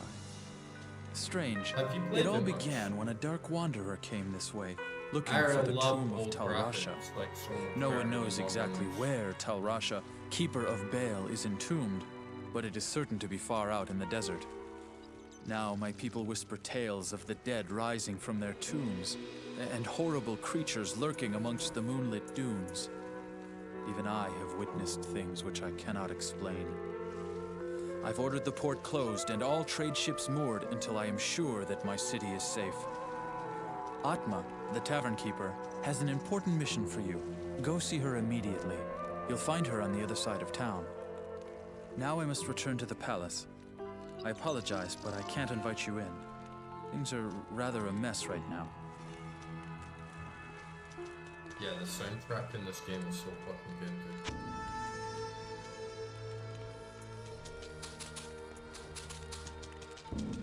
I think Assassin's Creed 2 was the only one that I really enjoyed.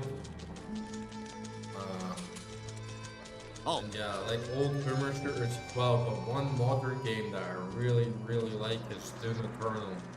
And Doom 2016 as well is good, but Doom Eternal was fucking amazing.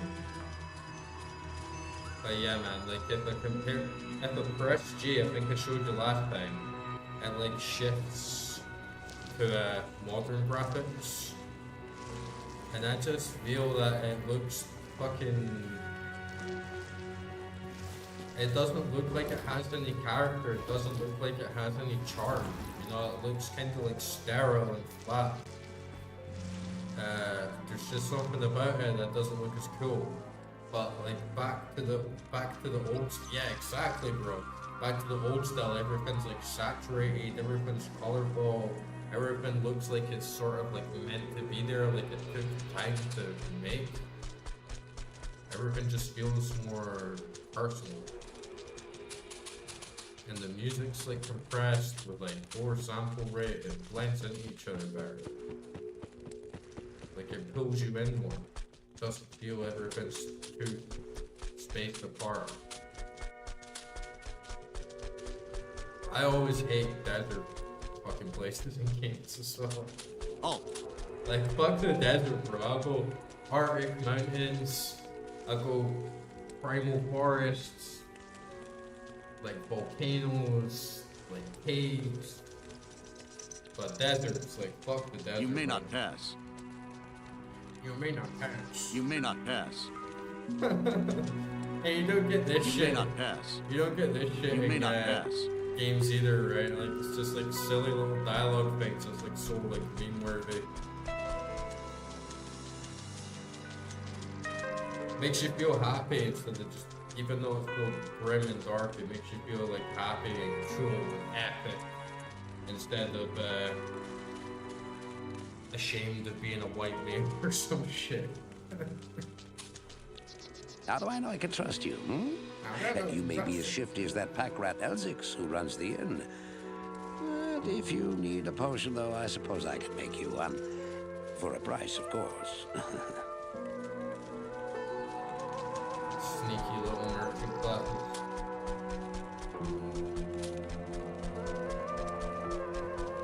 You shall not pass!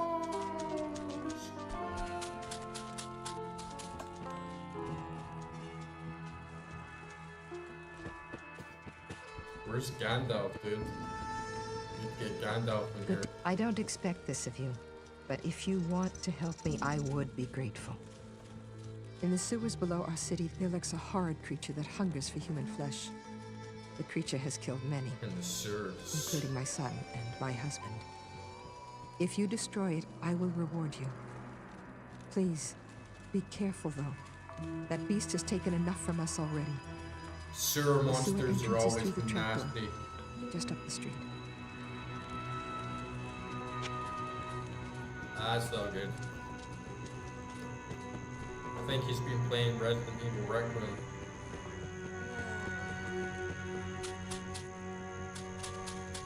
Man, going in the sewer, just hunting some demons in the sewer is always a daunting task. Greetings. I'm Mashif, captain of this ship here. I make port runs around the Twin Seas and occasionally out to Kingsport in Westmarch. I haven't sailed anywhere lately, though. Jaren has ordered me to stay docked here in case of emergency.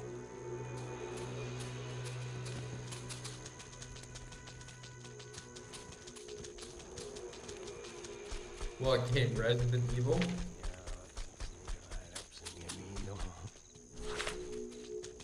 Who's this little chump?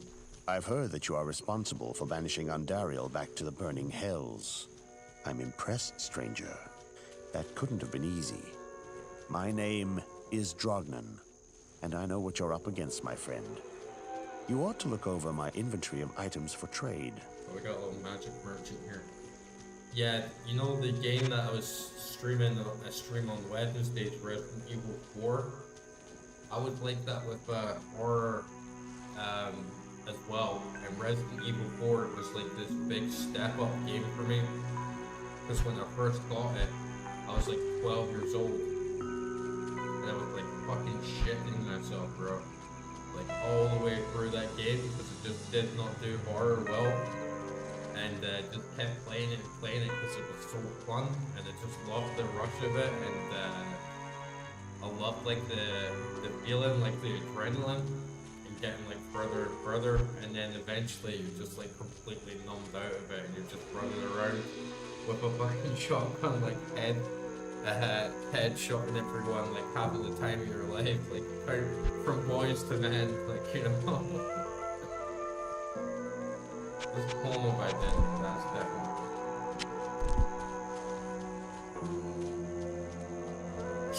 definitely. Fucking Jesuits, bro. Blizzard's a fucking Jesuit. Blizzard fucking built the Jesuits. Yeah, you just gotta keep facing your fears. And honestly, like, I kind of miss it now. Like, because I was thinking about that the other day when I was playing and how it used to be scary and it used to be this whole other thing for me, and I kind of wish I could go back and still get like a bit of fear and excitement. It's not the same game, I still love it for completely different reasons. But yeah, it's fun being scared. It sucks that you're having like bad dreams and stuff though. Nobody wants bad fucking dreams.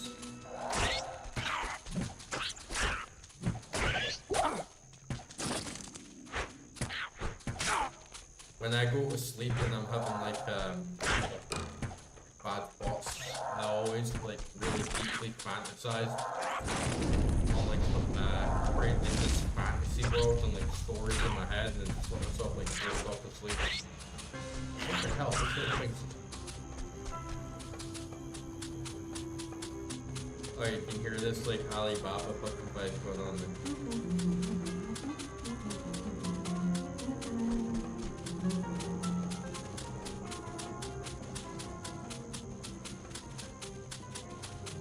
Yeah, yeah, that'll do it as well. Sometimes not the best thing for you for that like paranoia though. You're sometimes on like up late at night and I like back. I haven't smoked weed in so long, it's like totally illegal here. But back smoking weed before, so many times I'd be watching some shit on YouTube. Or like taking around like Rumble, and I'd just be high, and I'd just be like fucking paranoid as fuck over like nothing, and watch it again the next day sober. I'm like, that's fucking dumb. But when I'm high, I'm like, oh, it could be a fucking ghost in there, bro. It could be like fucking demons or something. You know?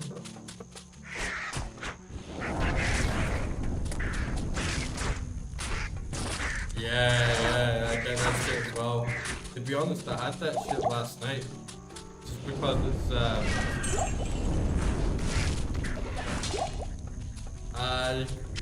not even gonna talk about it, bro, because, like, you can get jail for, like, 8 years for smoking green here, so you definitely have some, catching up to do in, like, that regard, but it used to be legal.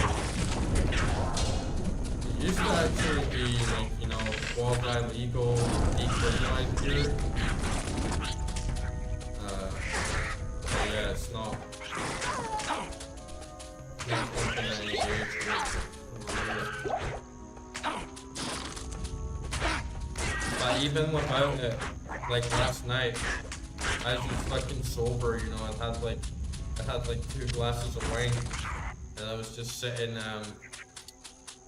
in this little room, you know, because it's kind of spooky feeling, there's like nothing else in here.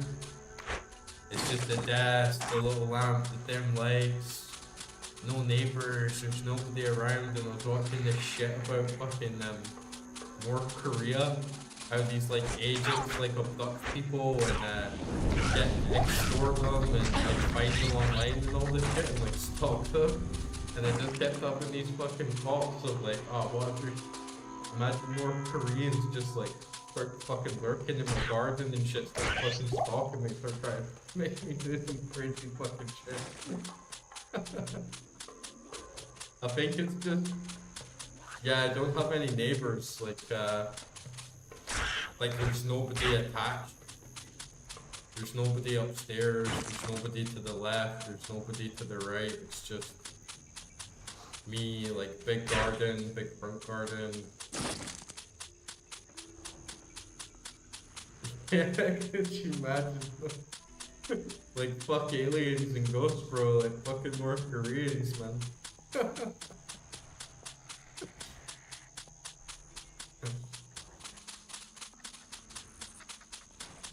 Yeah, that's like one of my favorite things about this place, man, is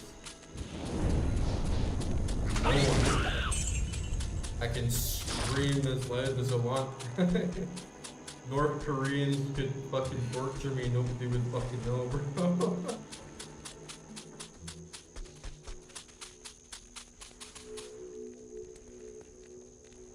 Where are these stairs, man? I'm always running around looking for shit in this game. Yeah, Russia is like on good terms with them. It's like if you're North Korean, I think like Russia and China are like the 2 places that you can like go on holiday or whatever. Yeah, it's fucked up.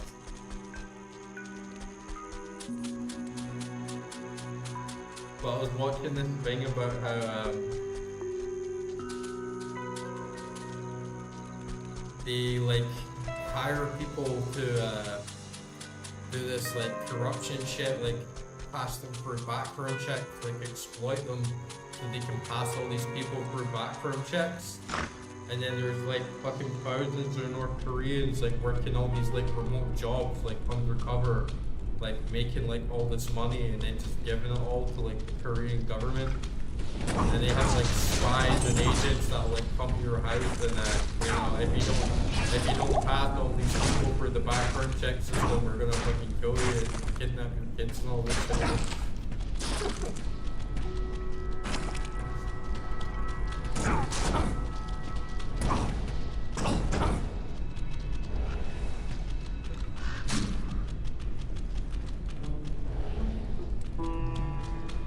Yeah, they're serious.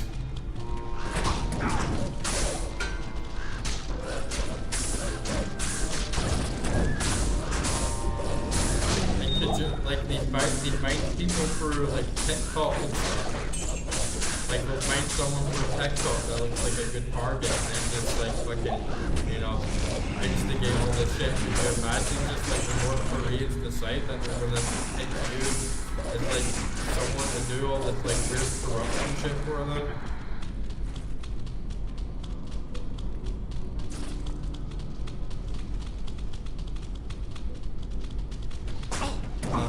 Imagine getting sent to like fight fucking drones as well. That's just like brutal.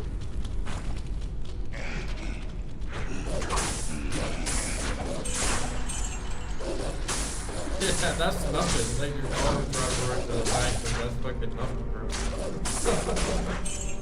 That's fun. That's like a fun day out. Like, crazy shit to get up to, man.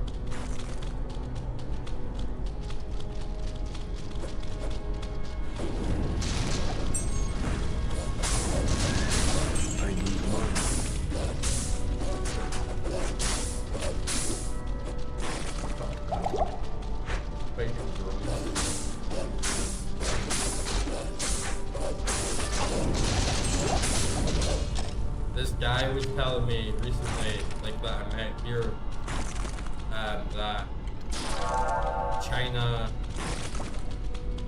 recently bought over 6 million drones, like military drones.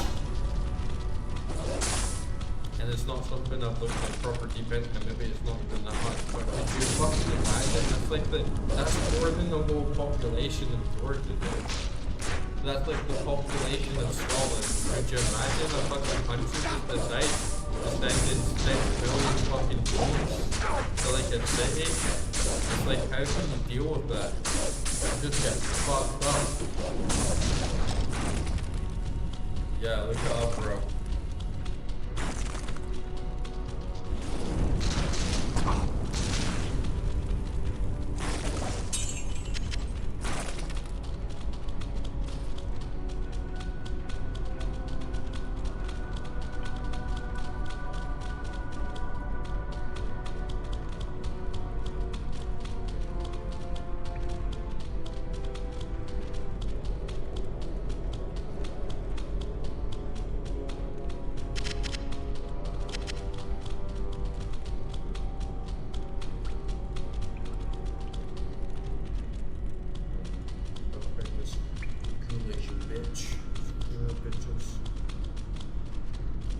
As of early 2026, China has solidified its position as the world's largest drone producer with over 3 million registered civilian drones.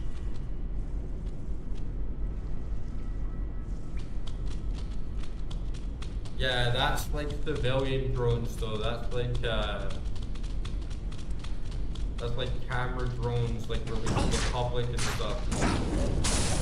Not like drones used for like military combat or endeavors. Which maybe China doesn't even produce, you know, maybe it's like because they'll produce lots of cheap shit for like the mass market. But I don't know if they'll produce like military grade. Probably do a bit.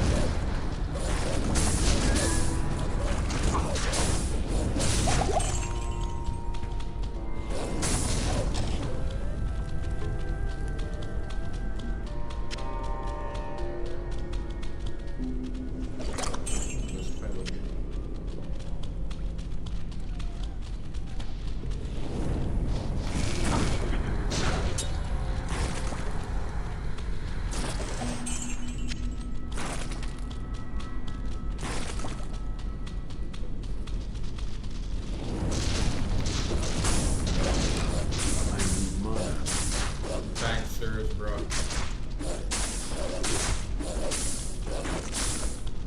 Yeah, fuck knows.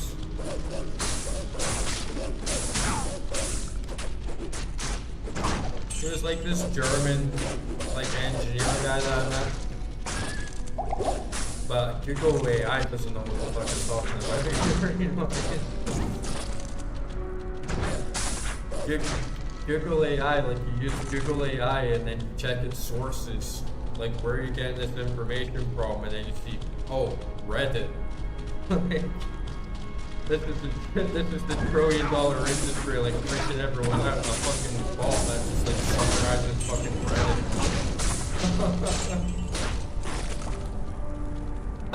Nice.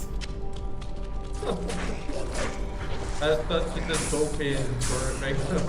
Like, well, waste the fucking resources. Keep your own damn pizza. They get a drone to fly too. Yeah, it's where like 90% of the stuff that I look up on the Google AI mode just comes from Reddit.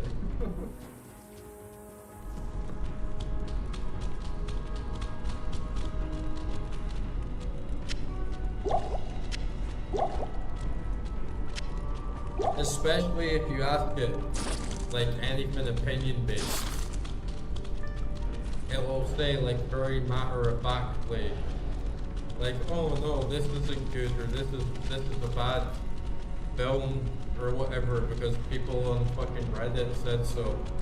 Or there'll be like one person on Reddit that says something and it acts like this is an actual proof thing. Like it'll be like, oh, many people have noticed, or some people have noticed.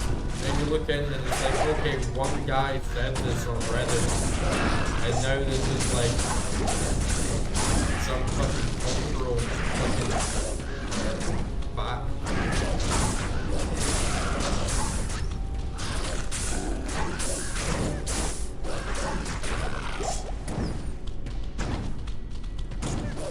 Yeah, they're not, dude.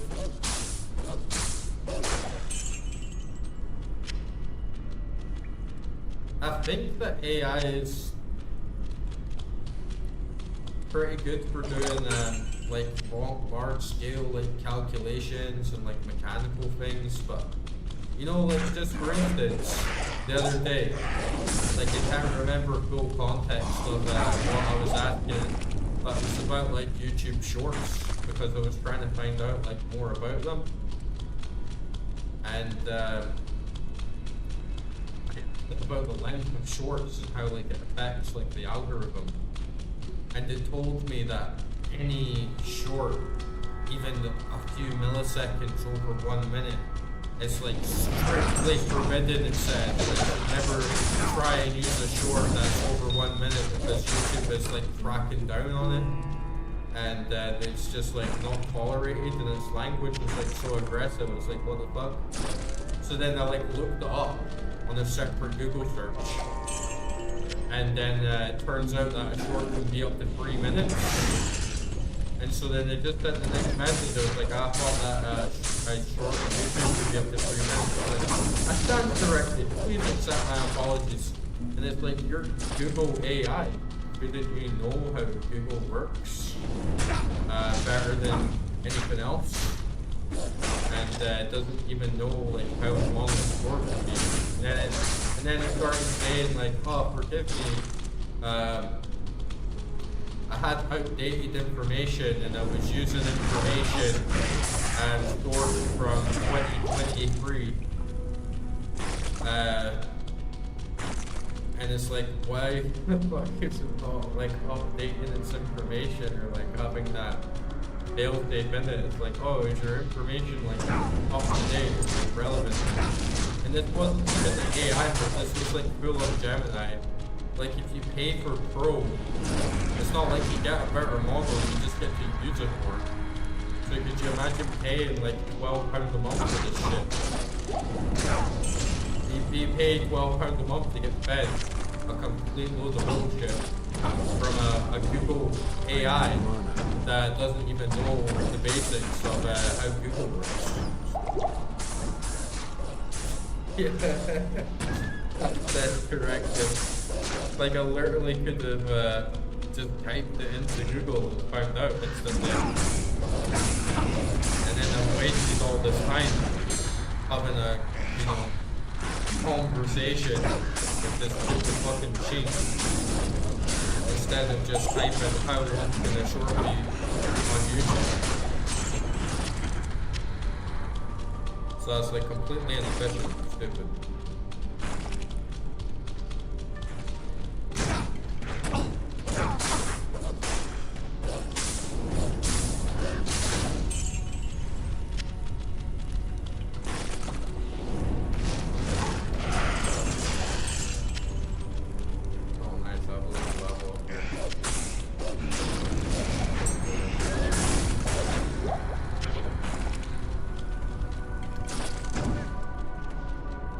Exactly. It's made by Google. Who else is gonna know about it? Yeah, so little area. I can tell like the enemies are like ramping up a bit as well, as you're getting more like elemental based stuff. Like there's a lot of poison going on. You're like sort of sticking to you. There's like narrow spaces. I need mana. And you know as well, like if you, because I think Gemini is actually kind of better than the others, so it's not really saying much. Yeah, that's mine. That's like my little vine thing. I have like one that causes them poison, and one that like steals their health from me. But yeah, it looks kind of gross, right? It's like this disgusting little worm that like follows me around and like burrows under the ground.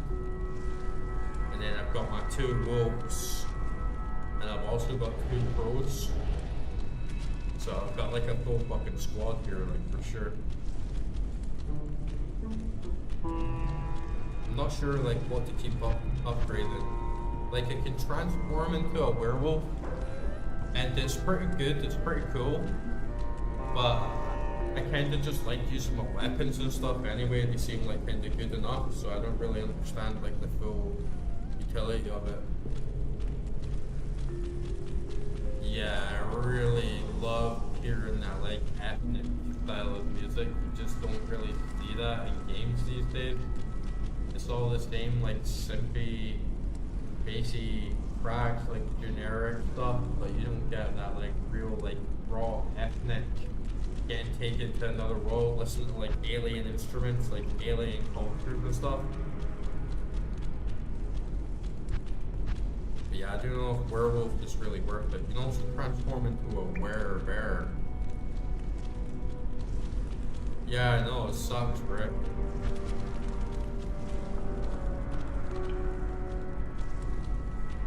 Ah, Turok. Yeah, I never really played those games. Like, do you have a favorite one? I think maybe I'll go for another Creeper. Creeper's really good. Or I could have 3 wolves, and then I can eventually summon dire wolves, like big fucking dire wolves. That'd be pretty cool. Like what Turok?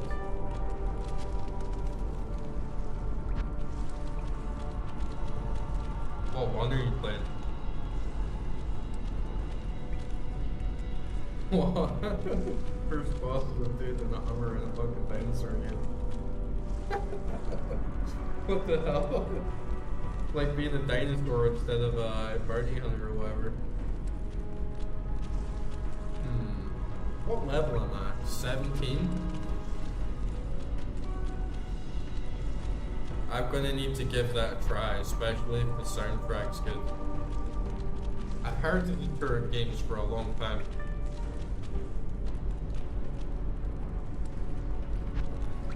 First boss is a guy in the fucking Hummer.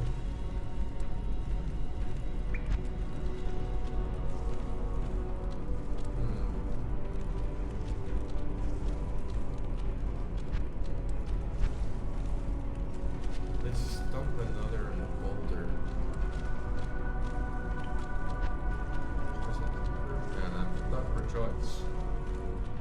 I feel like the skill tree's so simple, but I feel I have like so much choice just from like having that limited amount of points all the time.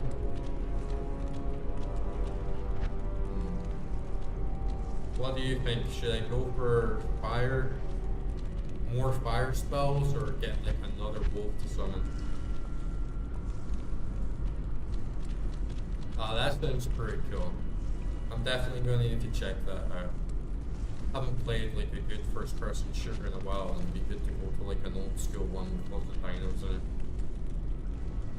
Because yeah, you can't go wrong with fucking dinos.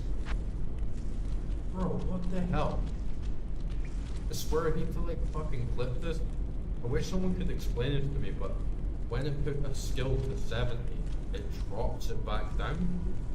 So like I had 68 strength, and then I put 2 points in it goes to 70 and then it knocks back down to 60.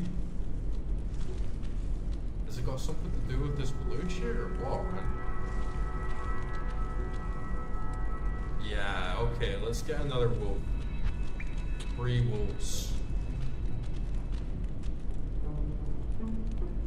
See, it's like, what the hell's the point in dumping anything in strength if my points just disappeared? I don't understand that at all. It's done it twice now. I feel like I'm wasting my points, but maybe I'm like level capped.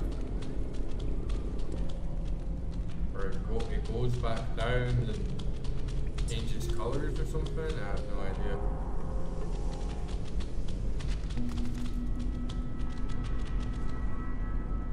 Yeah, it must be something like that, right? Like you gotta level up more and then it like unlocks, but you'd think if I could put it up to 68, 69, then I should be able to put it up to, like, it wouldn't drop me all the way back down to 60, right? It would just like keep me stuck at 69, it's weird. Alright, I got 3 wolves now.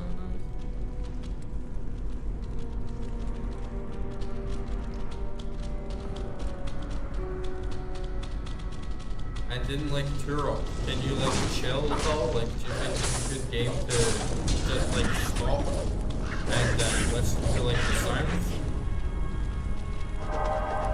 Ready for battle.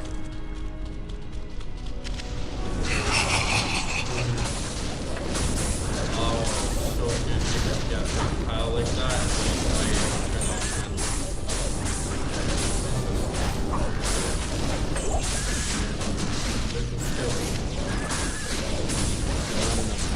Maybe that's what I need to do.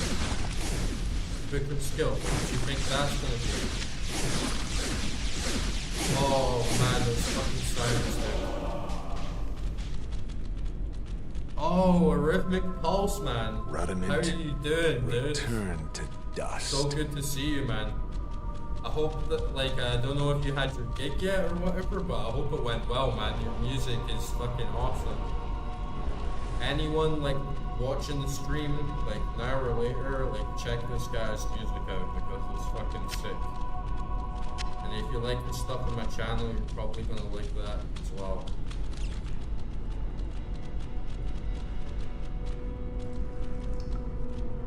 Nice. I'm definitely gonna play it if I can chill and listen to the sounds.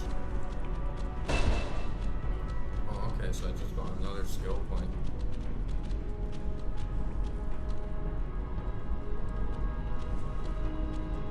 Could I have werewolves? Close to werewolves. Close to direwolves. Nice one, man. Hope it goes well. I'm sure it will. Is that like with a rhythmic pulse? Are you playing like another band as well?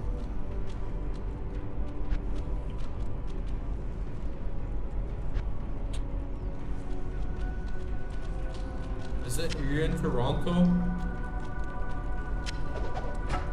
I got a lot of really good friends in Toronto.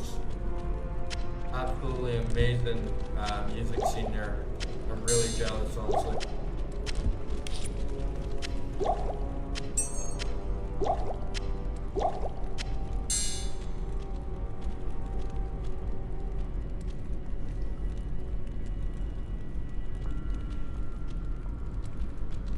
I'm just vibing out here on Diablo 2. It's a really good game. Like, you guys should go play it. If you guys ever want to play something together, we could do Path of Exile or something like that.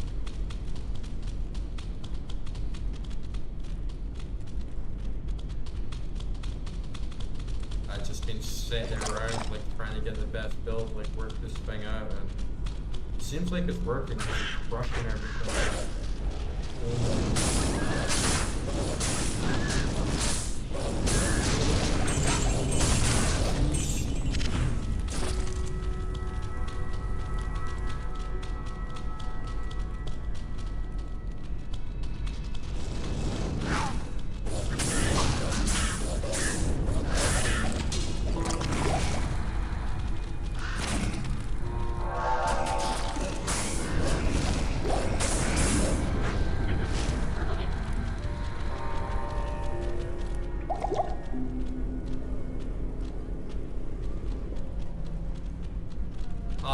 show you around like Fruity Loop Studio and stuff, man, sometime.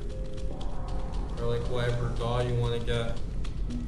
But I think if you pump songs in your head and you have it like inside of you, I think that's like being a musician, man. Like the rest is always just like grinding and learning and muscle memory and forcing yourself to learn how to do shit. But like if you already have this brain energy, that's like the main thing that like people have to do.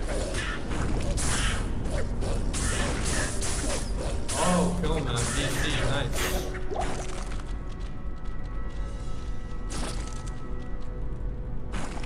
Yeah, being solo's hard, man.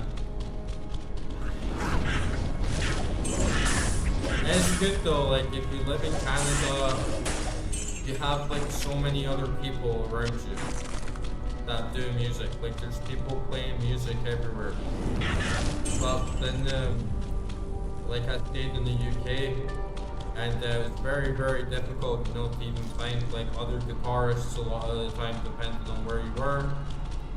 Or if you don't find in a drummer, there's like one drummer in like fucking 100,000 people it feels like at times, so you're hard to get like a bassist, then hard to get like a jam, everyone like all set up together.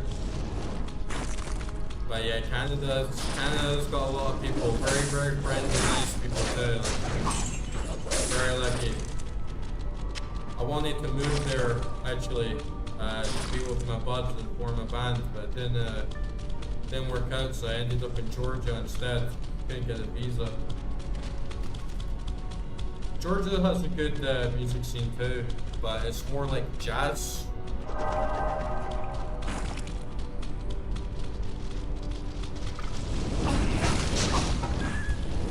Yeah, especially in like the alt scene as well, right? I feel like gatekeeping and clicky vibes, it's common everywhere, but yeah, especially in like the alt scene. Maybe less for now. But man, maybe you feel it as well, but I feel like early 2000s and stuff, it was just easier to vibe and just be like, oh, we're goths, or like, we're metalheads. And that's all there was to it, but now there's so many other like political things that like keep people apart or getting like close knits and groups.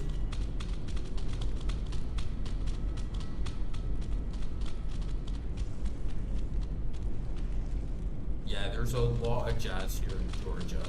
Georgian jazz, very, very good, very high quality. There's a lot of very, very good musicians in Georgia. And I want to learn like the Georgian folk instruments, because you guys should look up if you like your folk and like ethnic sort of instruments, like Georgian instruments, because you have like, I think there's like 40 of them. There's like flutes, there's all types of strings, there's oud, there's clock, there's drums, lots. And the musicians in Georgia are like very, very high quality. It's just not but like the infrastructure, you know, it's just not really got like that industry to see like big gigs in places. But it's great. Like low key little jazz bars, amazing people. They say that the taste of vengeance is bittersweet, but yeah, I find for real, it to man. my I think liking. being able to smoke really. In addition to my undying gratitude, I have spoken on your behalf with the rest like of the in townspeople. Georgia, The merchants have agreed to like show their saying gratitude earlier by on, offering their it's like you wares can and get, services like, at 8 lower years rates. in prison Oh, if Jaren you wants to have see like you too. over 5 grams. You'll find him in front of the palace. And I think even you can get prison if you have less than that, you know, if you got caught with a bit less. And then you get caught again. It's just barbaric, man. You don't get fucking 8 years in jail for about a week.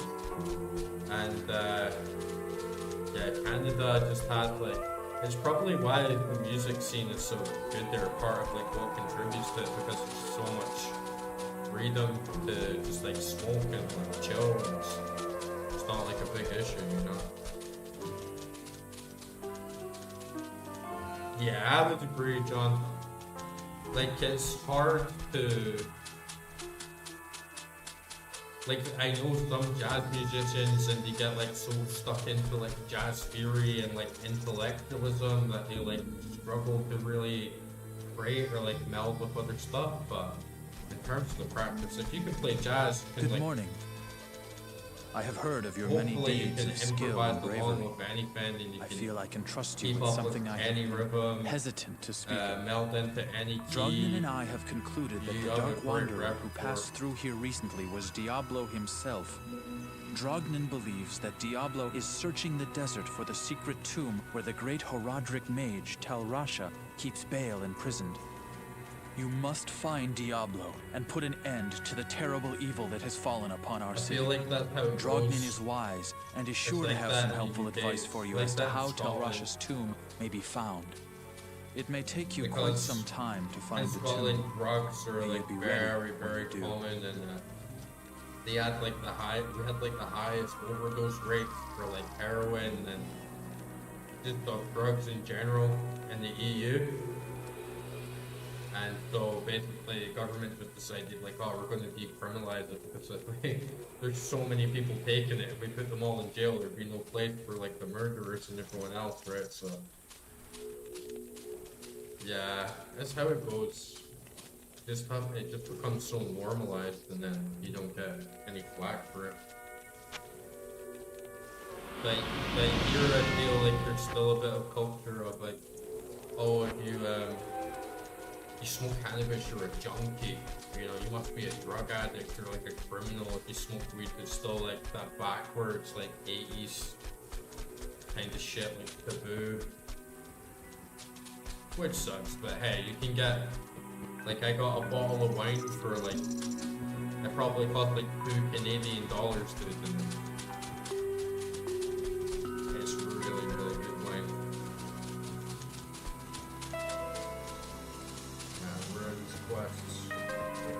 Gotta find some exclamation marks around here.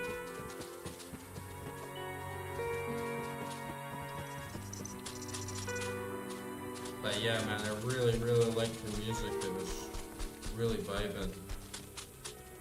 I was impressed, actually. I was really impressed. Yeah, I'm definitely going to just come back here and like, you know, load up the game and just like set to like capture those raw moments. So like all the sounds, the atmosphere, shit running around. Live for it, man. It's like, for me, it's like audio candy or something. You know? It's like having an eargasm.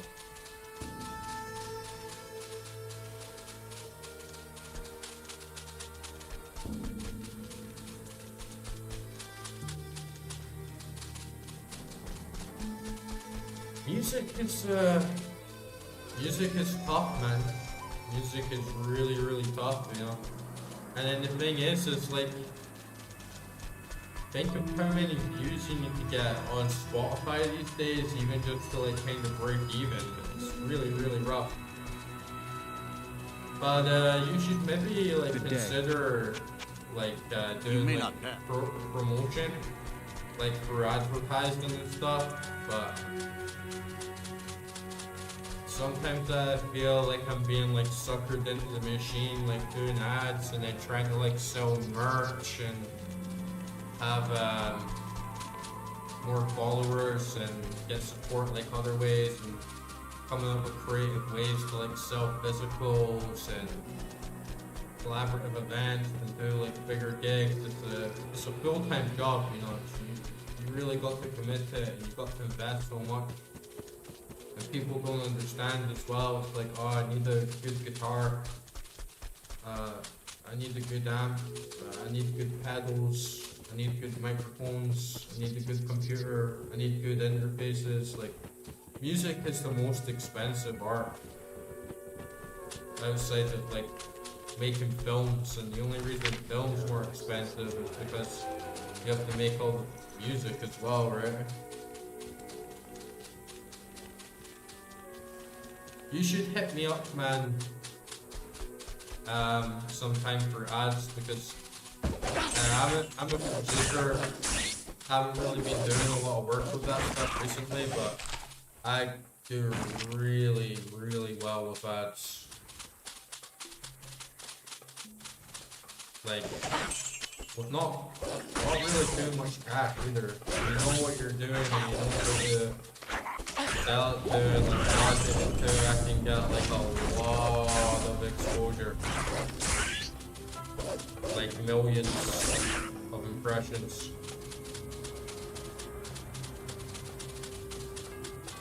Which does go a long way, because I feel like a lot of how much you're accepted by outsiders is also like determined by like the right side metrics. But yeah, it's a dirty game. It's a dirty game, bro.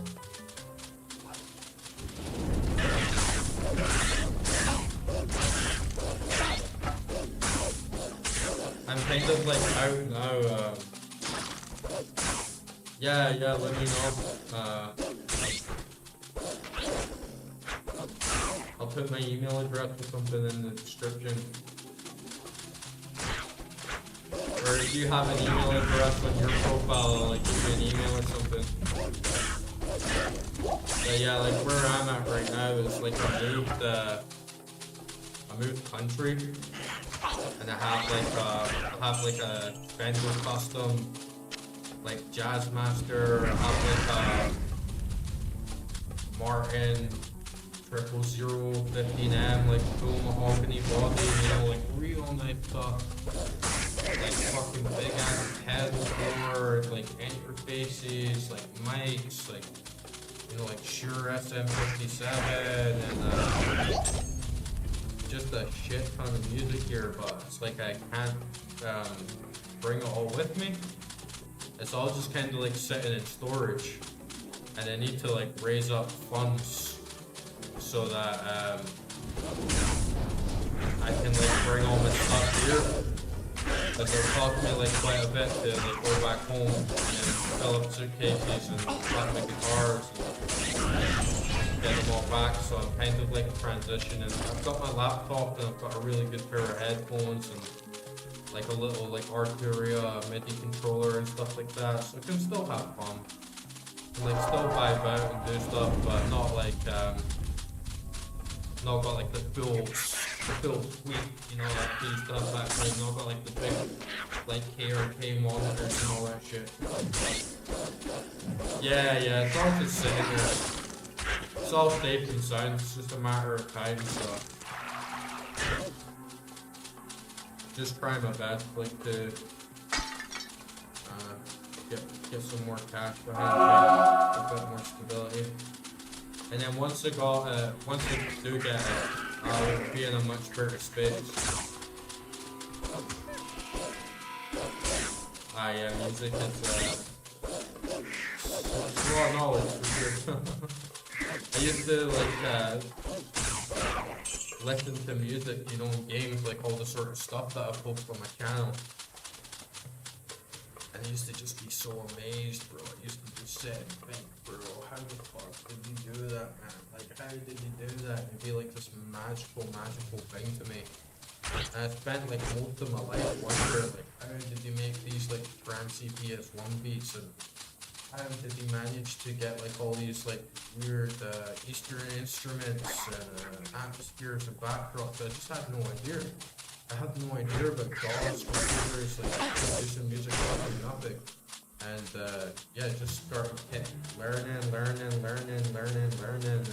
getting like really into it. It's a lifelong commitment. You can never reach the end.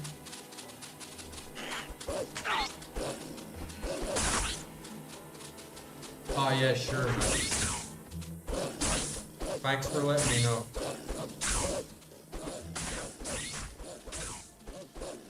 Thanks for letting me know about that.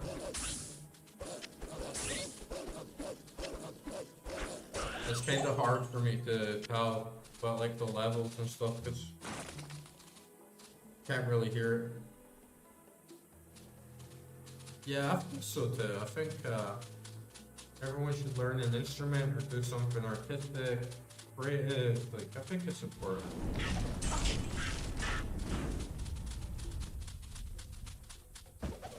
I think any instrument would be hard to fix, but if I was going to pick just one, like, to start off with, then I'd probably pick, like, piano or, like, keyboard, just because it's, like, so versatile. Or, no, what I'd pick? I'd pick the guitar, because it's cool as fuck, you know? But yeah, if you want to play the violin, go for it, dude.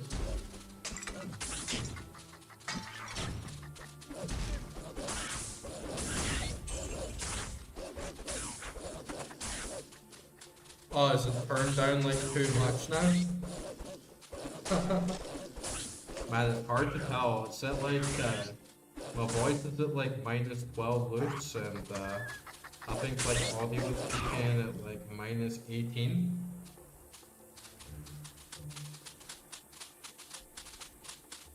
But you will know, dude. You will know.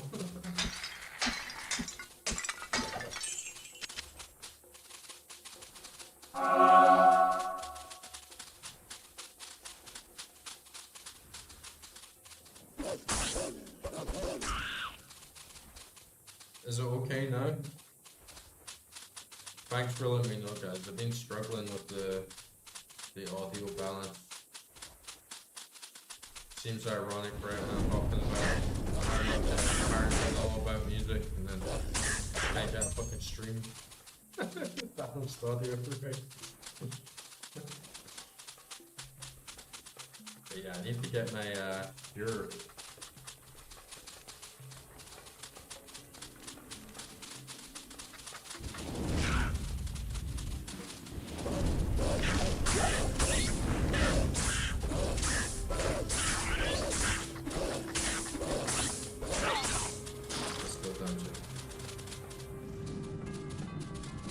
I'm gonna complete the end of this dungeon, and I'm gonna head off and leave the rest for tomorrow. It's been a pretty good session.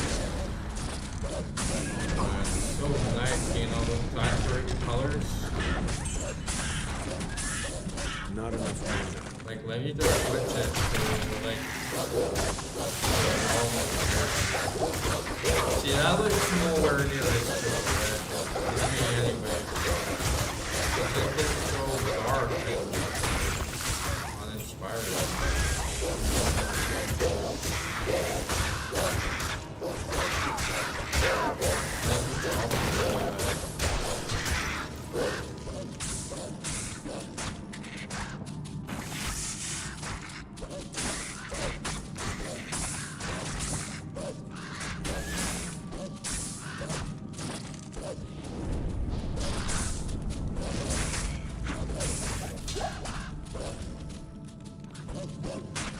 Man, that really sucks when people think that the stuff that you do is AI. I had a lot of that with like my visual art stuff.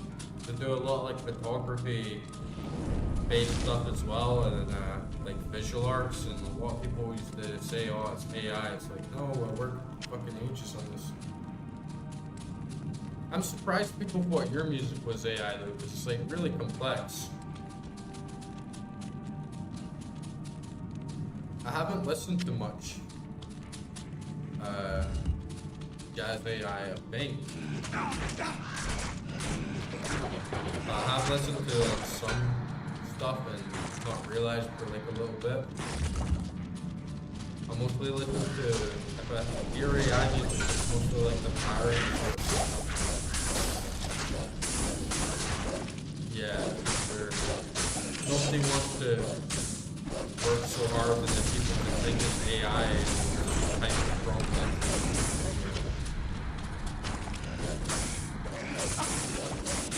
Yeah, I also hate how like so many plugins today, like I use Ozone EQ, and like the new version, it's all like, oh, we updated it, so we got AI to like do everything for you. And it's like,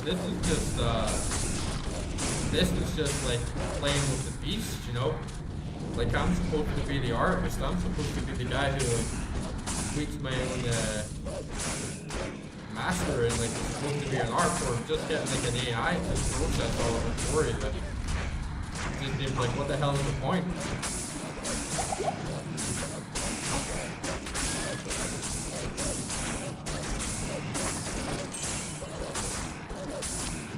Yeah, it's not based on real people's stuff as well.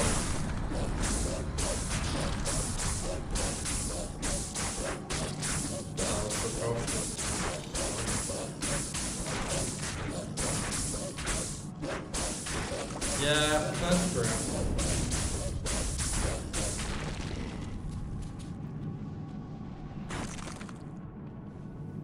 Like, I feel I can tell pretty fast, but things are progressing quite quickly as well.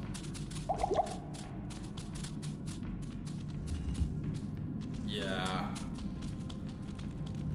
Like, I see it all the time on the video generation. Like, someone sent me a video of, I think it's viral, like, you guys might have seen it. But it's like, this sort of like night vision camera on someone's back garden, and then all these bunnies, like, start hopping on the trampoline. And it's really cool, and even like the first time I've seen it. Oh, bros. There's like nothing worse, you know? And it's like your family and stuff, and you just don't want to say like you're a fucking dumbass, you know?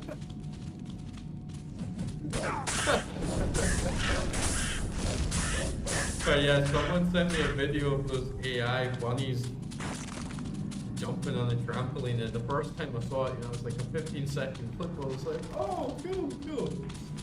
Now it's like, come on, that can't be real. And you know, it's like this million view clip, like viral from the comments, like, that's so cool, cool bunnies. And then if you watch it like 3 or 4 times, you realize that some of the bunnies molded. One bunny, first there's like 4 bunnies, and there's like 6 of them, and disappearing, and like the physics isn't right, and it's just like, shit guys, we're being fucking deceived.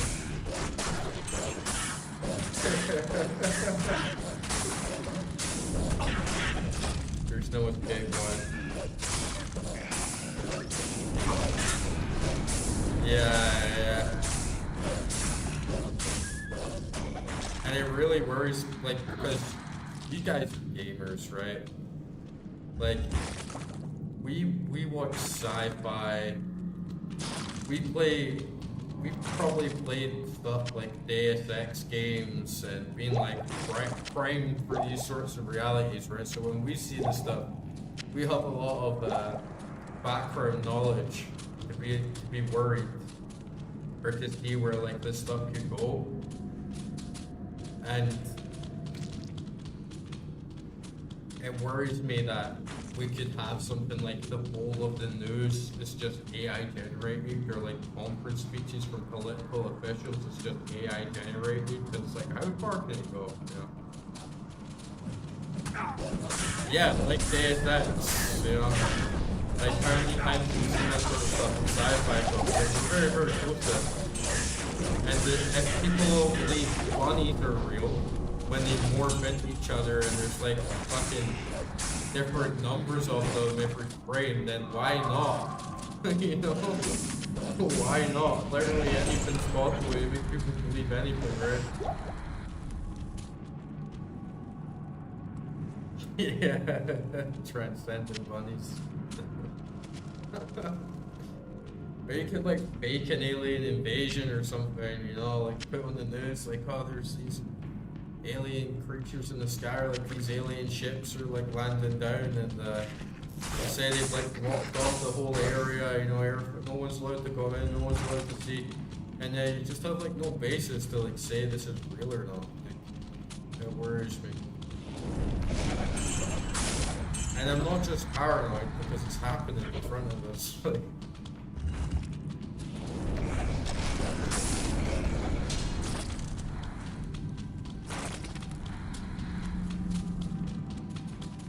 But the memes, okay, like AI memes and stuff, it's like, yeah, this is I've had my fair share of laughs from those, but those have like some good purpose.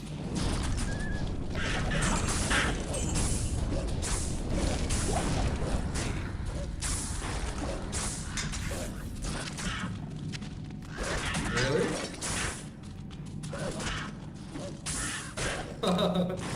That's some weird synchronicity.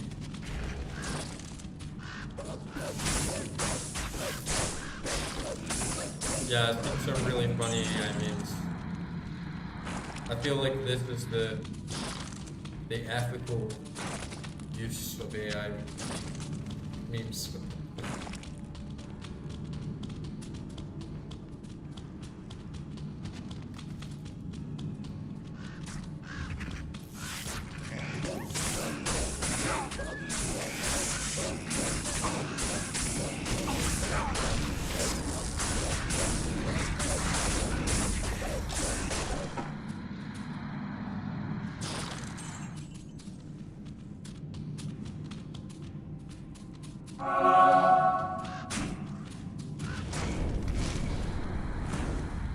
Yeah. Just where do you draw the line? I mean, you can't really stop people. It's like a cultural thing. Like, you can't really regulate people using it creatively or for whatever. It's kind of up to the people to just either accept it or whatever. Yeah. The thing is as well, like I was saying earlier, it's like I think it's really good for if you want to do very like heavy, complex calculations and stuff.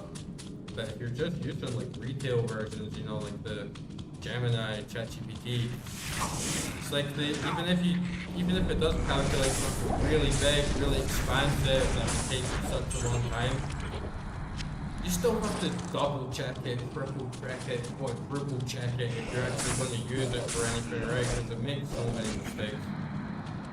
It makes so many mistakes constantly.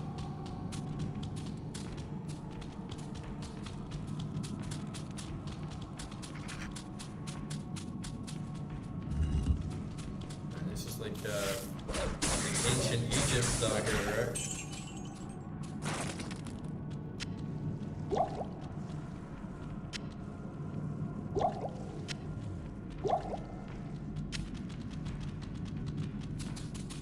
Yeah, did you hear the stuff with Joe Rogan saying that the second coming of Jesus Christ is probably going to be an AI? Like, did you see that?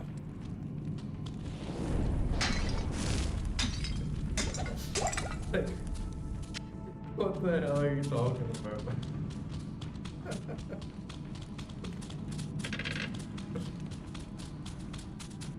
He's like, think about it, dude.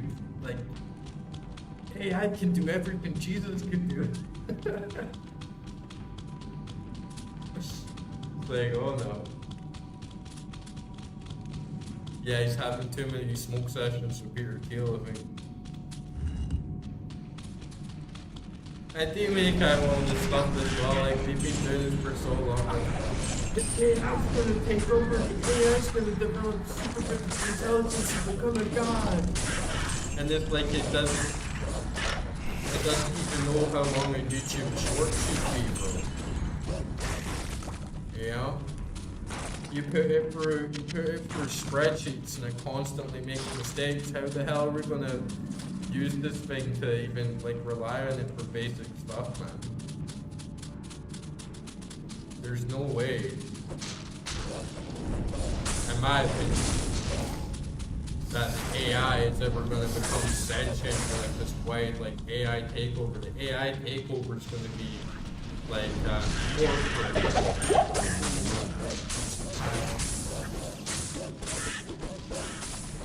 The AI takeover is going to be like human manufactured, like corporate bullshit.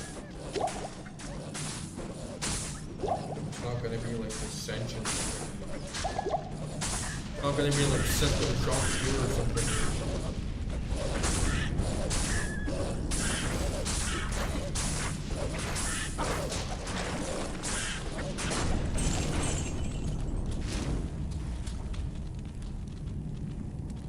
Really? The Birmingham Council, they did the... I am overburdened. Wow.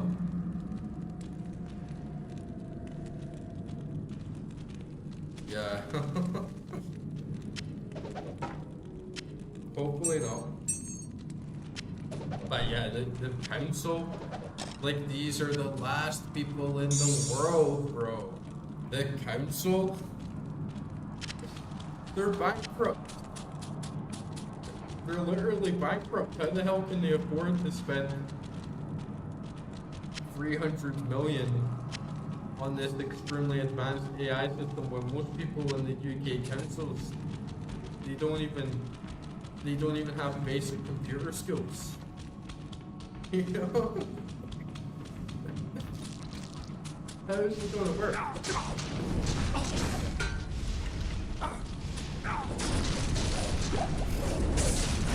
Madness, dude. And he started, I saw, like, in the UK, kind of the reason, it's part of the reason why I left, because they started doing all the stuff where, like, a AI system can, like, monitor everyone's bank accounts, monitors, like, your location, and doing a whole, like, digital ID thing, and that monitors, like, all your taxes, and it's just like, I know how bad it is if you, even if you need something fixed, like you need a repair, there's a pothole in the road, and the council will, like, take, like, months to do it because they go to the wrong address or anything else, and it's like there's just so much room for error that it just makes me really uncomfortable that my finances and my whole social profile is getting handed over to this weird, like, useless machine. And they have no idea what they're doing.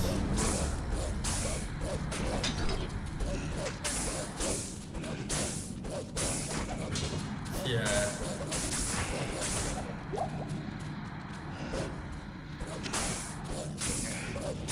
That's scary, man.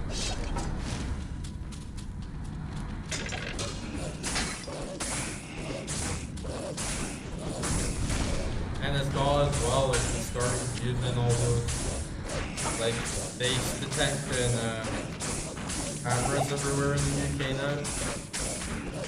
Like, they started it in supermarkets, where, like, your face is always, like, monitored and logged by those, like, AI cameras. And they create, like, yeah, and it's all, like, to the Palantir, like, predictive crime. It's like Minority Report or something, you know, you get accused of, you get convicted for a crime before you've even done it, because you fit this profile and stuff. I don't like it at all. I start to feel like I need to get out of here. Yeah, it's all messed up, bro.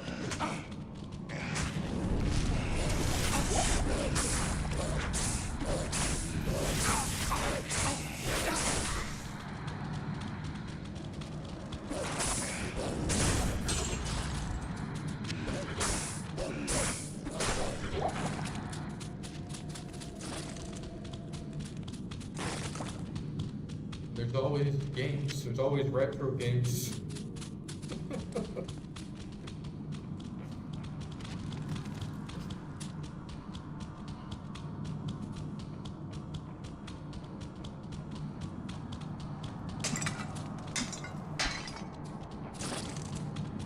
I would agree.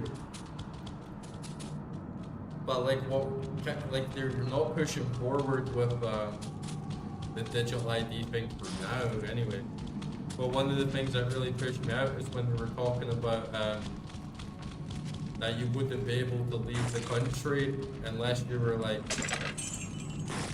on their AI vault system and you have, like, your digital passport that, like, scans all your biometrics, and you wouldn't be allowed to leave the country unless you'd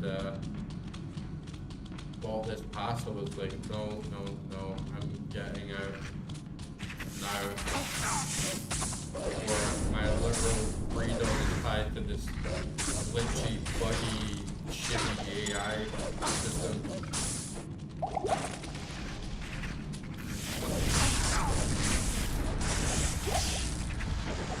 Like, could you imagine not being able to even leave the country because the computer says no?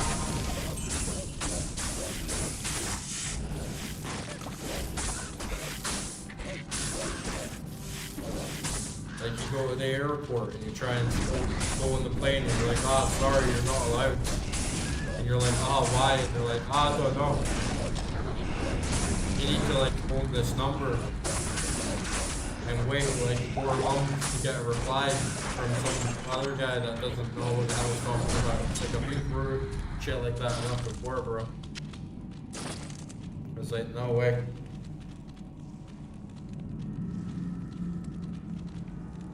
What's this? Can I, like, enchant my weapons with this? Transmutation? I wonder what I can do with this. I need to get, like, a little bomb item. I don't know if it's, like, limited juice or whatever.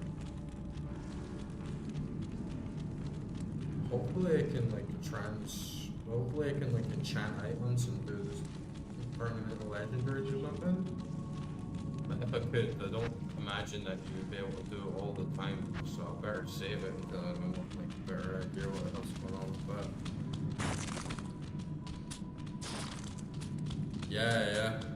Like on their little vending machines and stuff.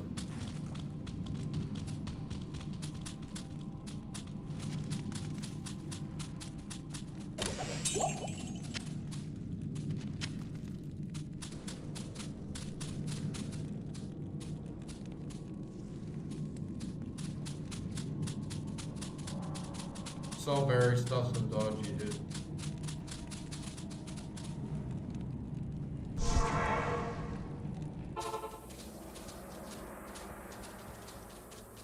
Yeah, it's a cool little dungeon. I don't know what I'm supposed to do with this.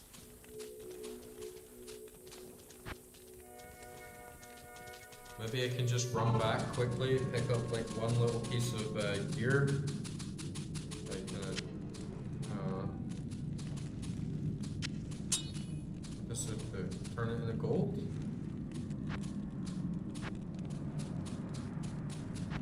Or do I need to like fill it all the way up or something? I don't know.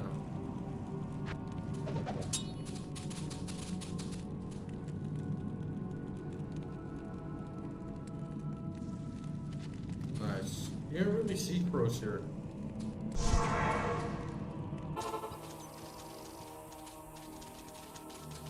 Yeah, ravens are lonely guys. When you see one though, you know it's a raven because they're so fucking huge.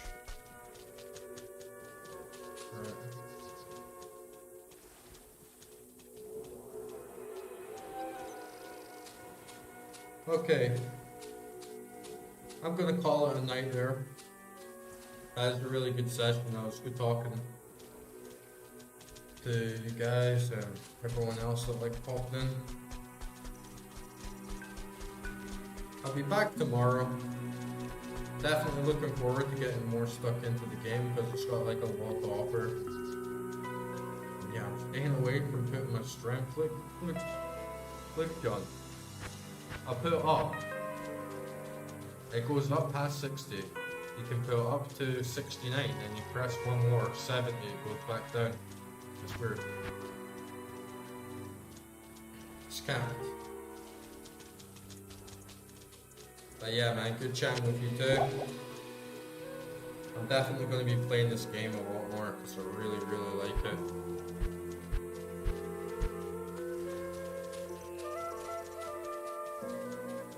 Yeah, maybe I will Google it. I like going into things blind and figuring things out, but yeah, I might Google it.